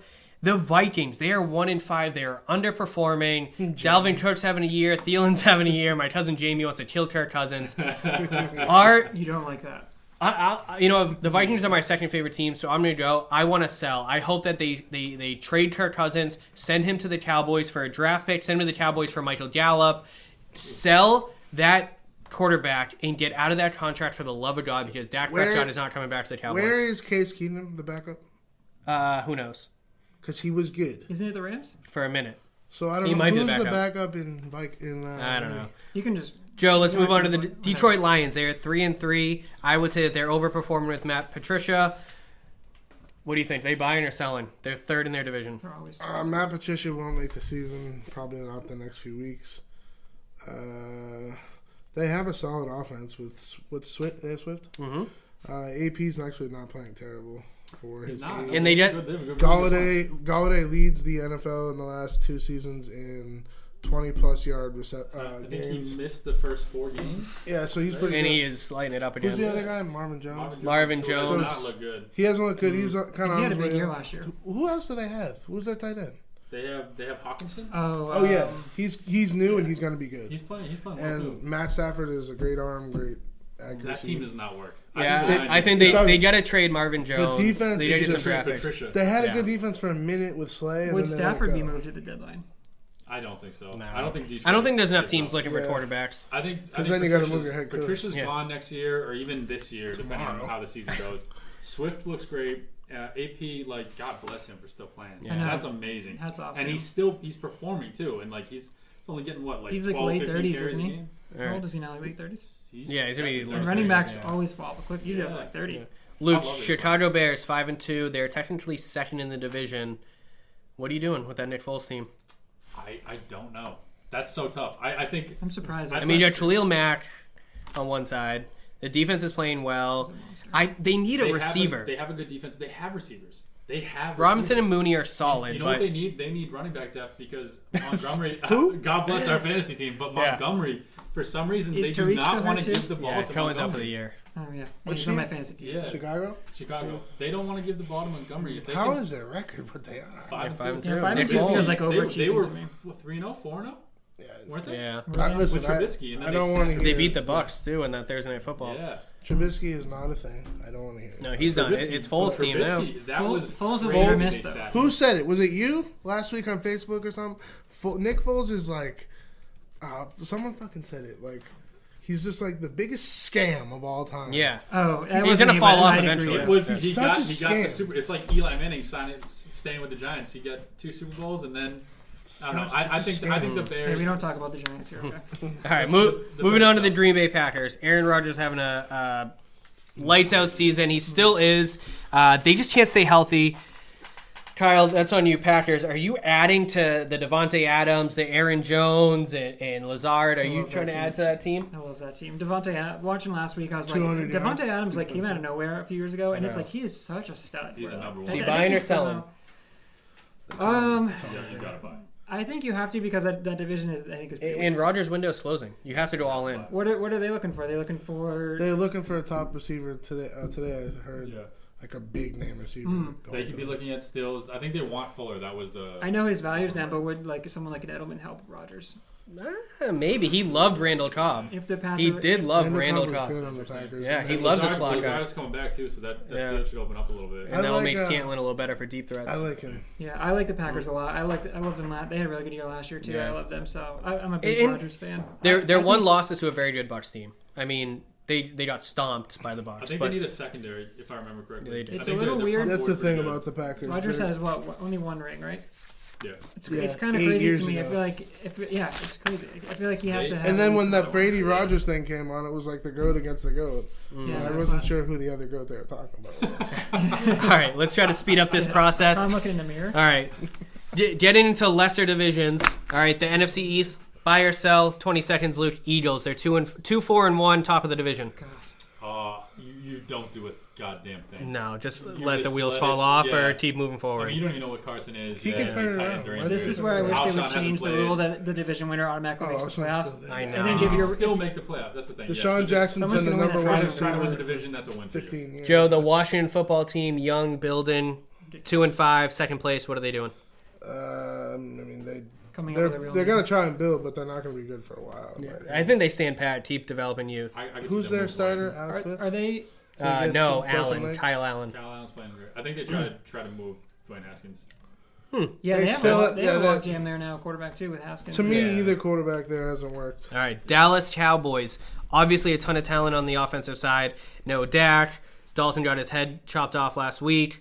What are you doing? Are you trying to find a quarterback in free agency or in the draft, Kyle? The Dallas Cowboys are always America's most underachieving team. I mean, how many years do we hear? Are you buying a quarterback? Yes or no? Are you really speeding these Yes, segments up, huh? buy a quarterback. Get Um, Ryan Tannehill on that team. Stat. From the Titans?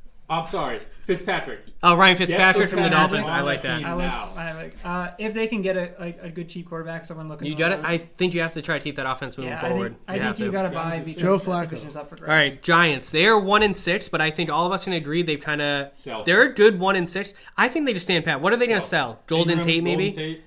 Tate and Ingram, maybe, but you keep Slayton. I would sell Shepard too. Ingram, just But you Daniel have two Jones has looked offensive okay. You have Yeah, when Saquon he's that's not down. You falling have no over running himself. game. Yeah. You have to sell. You have to try to get. those Move people. Saquon Barkley. Okay. Let's start at the bottom of the Yeah, it's NFC another hospital, South. maybe. The Atlanta Falcons. Are you breaking that core up? They're done. I don't know what I don't think they're trading Matt Ryan. I don't think they're trading Julio. Has Matt I think Ryan they're had not the You doing can't anything. trade Ridley. I don't think they do a thing. I think they should though. I think they They should have Todd try to Gurley, make I moves. know we kicked it to you, Lou. I think they have to blow up. It's Todd just Gurley not. leads the Oh, league. they need to touchdowns. blow That it team up. is just I just don't broken. think they Like, will They this blow it year. up. They just won't do it. Todd Gurley leads the league. All right, Panthers 3-5. They came out into a hot start. They're 3-5 now. They have the Saints and the Bucks ahead of them. I think they're gonna ride the wave. Personally, they have a good young core. McCaffrey's coming back. Yeah. I think they're just gonna ride the wave. Personally, what do you guys think? Anyone? I would be sellers if I was the Panthers here because Really? when I look at Bucks and Saints ahead of them, I'm like the Saints. I don't know, they hit or Saints are miss. The falling Bucks are off. looking like the favorite right now, but like I think they're just like kind of stuck in that third place slot where it's like I don't see them You have beating either two team. quarterbacks that are 40s. I do like Teddy and Bridgewater. they're gonna fall off. That's So why I think which you one of hold them are that you team. talking To, Yeah, two of the greatest Yeah. quarterbacks ever. Two Yeah. of the greatest quarterbacks that are going to move. You have Teddy, who's still young, was The playing wide great receiver early in the year. core. They have a wide receiver core. But I that's think great. for this year, for this trade deadline, they're sellers because I just think like with the way Brady's looking in Tampa and Drew Brees is still killing But it. why would you sell? Why wouldn't you just do nothing? Oh, I thought yeah, we were doing by no, ourselves. I mean you can say Or no, stand sorry. pat. Yeah, Whatever stand you pat. gotta Yeah. do. Oh, okay. Alright. then He that- doesn't make do the nothing. rules. Yeah, the Panthers. Luke, I'll give you the Saints. They are 4-2. They're one game behind the Bucks at 5-2. I think they're selling. I think Michael Thomas moves. Wow. And I think MT's supposed to come back Sunday. It's not official yet, but I think he's supposed There's to. There's been a rift being created in New Orleans where it's one of It's those things. fake. It's not. They're it's very. Yeah, weird. but we never thought the Texans would move on from DeAndre. Right. And They could Given Joe 20 seconds on the Bucks, do they need to add anything more than Antonio Brown? Michael Thomas. no, in fact, they could get rid of Antonio Brown. It wouldn't make any difference in the world. Okay. He won't affect their schedule. Are they winning the Super Bowl this year? High on the Seahawks as it was. They can't play the Seahawks in the Super Bowl, right? So who knows? It's COVID year. Who the Yeah. fuck knows? Yeah, if we even get to the Super Bowl. All right, moving on. fuck it, Bucks. All right. The Jets, I don't think they have anything to sell except maybe Jameson Crowder. There's been some talk of their inside line. Can they Sam sell Darnold. Case? Yeah. Sam Darnold. You think Sam Darnold? Jets should sell to Sam Darnold. Also, I made a prediction to someone that I think Darnold might be Bill's next project. Sam Darnold should not be on that team. I know. Who knows? They- He All hasn't right. had an offensive line. All right, the Jets are garbage. The Patriots are better than Jets. Dolphins 3-3, 2 games behind the Bills. Are they buying in with Tua, or do they want to kind of let Tua progress? They should. I mean, they're like leading the league, or they're second in the league in plus minus points. Yeah. Like it's crazy. They're overperforming. Now, their Can we just- offense, they're changing their entire offense right now to give Tua a chance. Are I don't you think they're buying or doing- This selling? one's I think a they're little- selling Fitzpatrick. I hope they do. Okay. This one's just a little complicated because who are we talking about here? They're going to sell and do whatever they want, and they're going to suck the next year. They're not going to be good for another 10 years. The Dolphins? Well, you don't know. Our division is crazy. We have Darnold. We have or probably Trevor Lawrence. We have Tua now, and then we have Josh Allen. When you're that Which is bad, awesome. when you're that That's our bad for division. that long, it's ownership, in my Yeah. opinion. All right, Buffalo Bills, they're 5-2. I think they could potentially be a title contender. Maybe not this year, but Division I could see them adding someone on the defense. Division I think their title? defense has not played up to par. Ask me again after Or Sunday. like Super Bowl. Super Bowl, not not this a year, good but test. they're building for Yeah, it. sure. They have a heart team. Like Yeah. they play for each other. And Josh Allen's a great leader. I like Josh Allen in the playoffs last year. That was He's exciting. huge. All right, Steelers 6-0, first place in the AFC North. Ow. I think they are Really? buying. They need to be all in on Big Ben. They need to be all in on that wide receiver core. They need to be all in on James Conner. They need to build up that defense a little bit They more. need to add a weapon for Juju. I don't think they have Juju, Who's the other guy?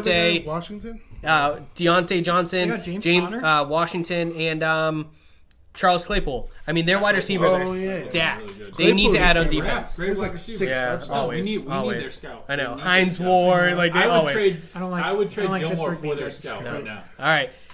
Ravens, does Lamar Jackson get over the hump this year? Do they need to buy or sell? I think they're going to stand pat. They're gonna Fraud? stand You mean pat, the but fraud? Yeah, that he team- needs a receiver, That but team's not working. That offense looks weird. Yeah. They are not. Last running the year ball was as their well as year they- to do it. Can we just Yeah. talk about Mark Andrews though? I mean, Yeah, He's he's a good. beast. He is. he's I so love good. Mark all right, And he was Cleveland amazing last year. 5-2. OBJ's out for the year, waiting on Nick Chubb to come They're in back. tough I'm spot. so excited to watch Baker. I'm so excited. Yeah, OBJ-less I- Baker. I'm excited. I love Baker. When he was struggling like last year and then a little before. This is his third year, right?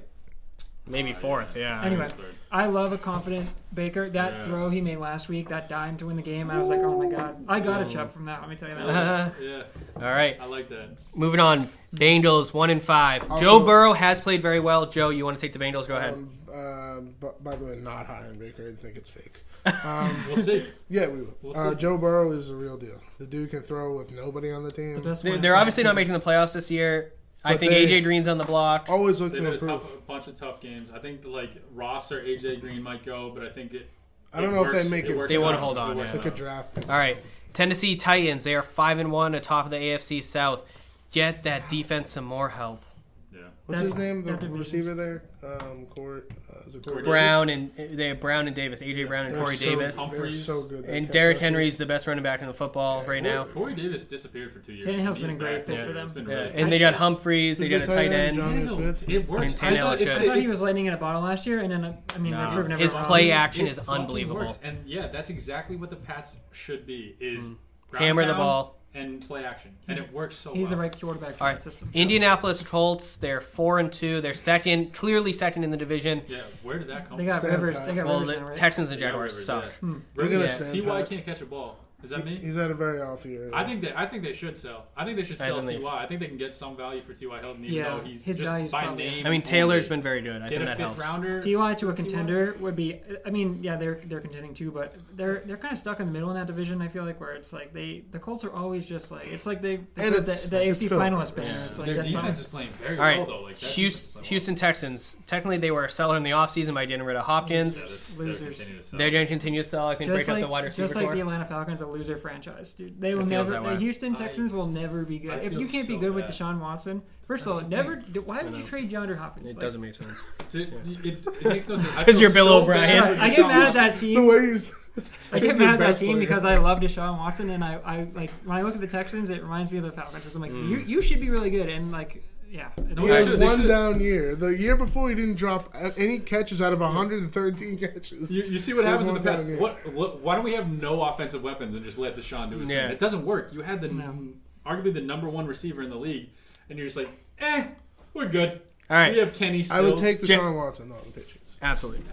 I know that was the goal, and then they extended him. Jacksonville Jaguars 1-6. They got Gardner Minshew. They got some offensive weapons. James Robinson's look good. I think they're just standing pat. I mean, they're not going anywhere. They got some good weapons. If they shipped off like D.D. Westbrook or Shark has been a nice surprise. Shark or Conley maybe, but Minshew can't play without Shark. I know.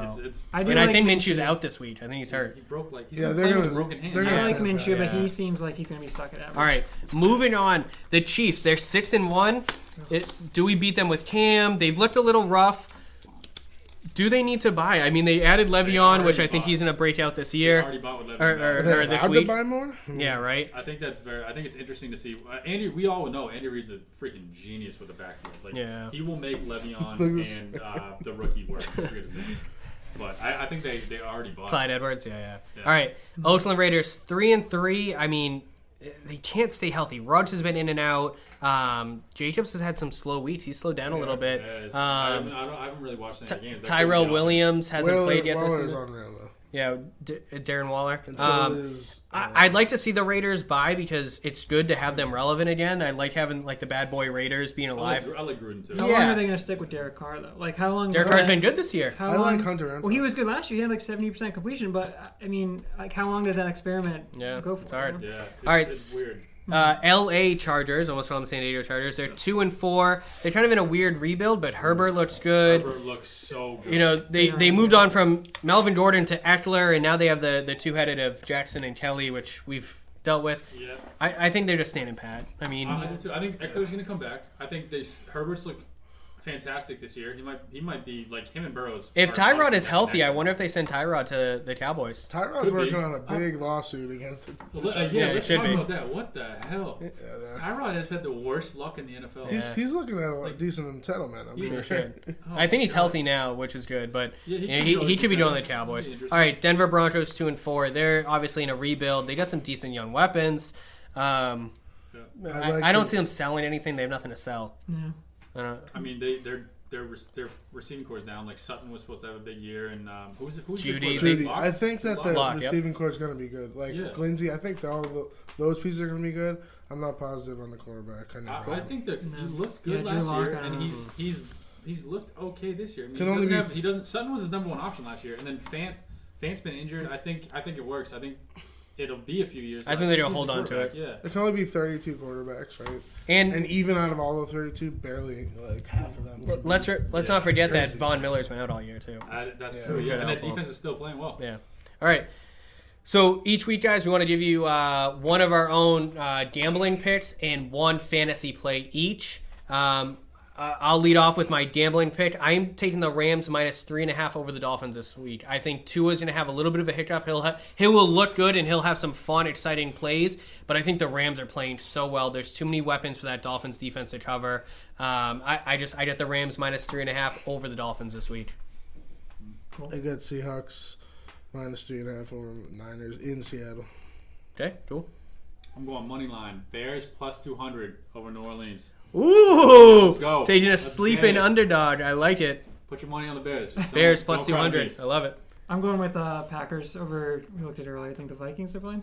Yeah, I think it was like 6.5 or 7 points. But it's 6. Rodgers is rolling. I think that Vikings team we talked there they got to sell. They're in a rebuild. Yeah, so they're ready to break it down. But Kirk Cousins is not the answer. So. All right, fantasy move. Always going to be a fringe play. We're never going to tell you to start, Patrick Mahomes. For me, T. Higgins of the Bengals. I think he is becoming the number 1 threat next to Boyd. He's a must start. Flex play, wide receiver 3. He's a must start for me this week. I'm going to go, I think, I was going to pick Boston Scott, which I think is a for sure play, but I think Irv Smith Jr.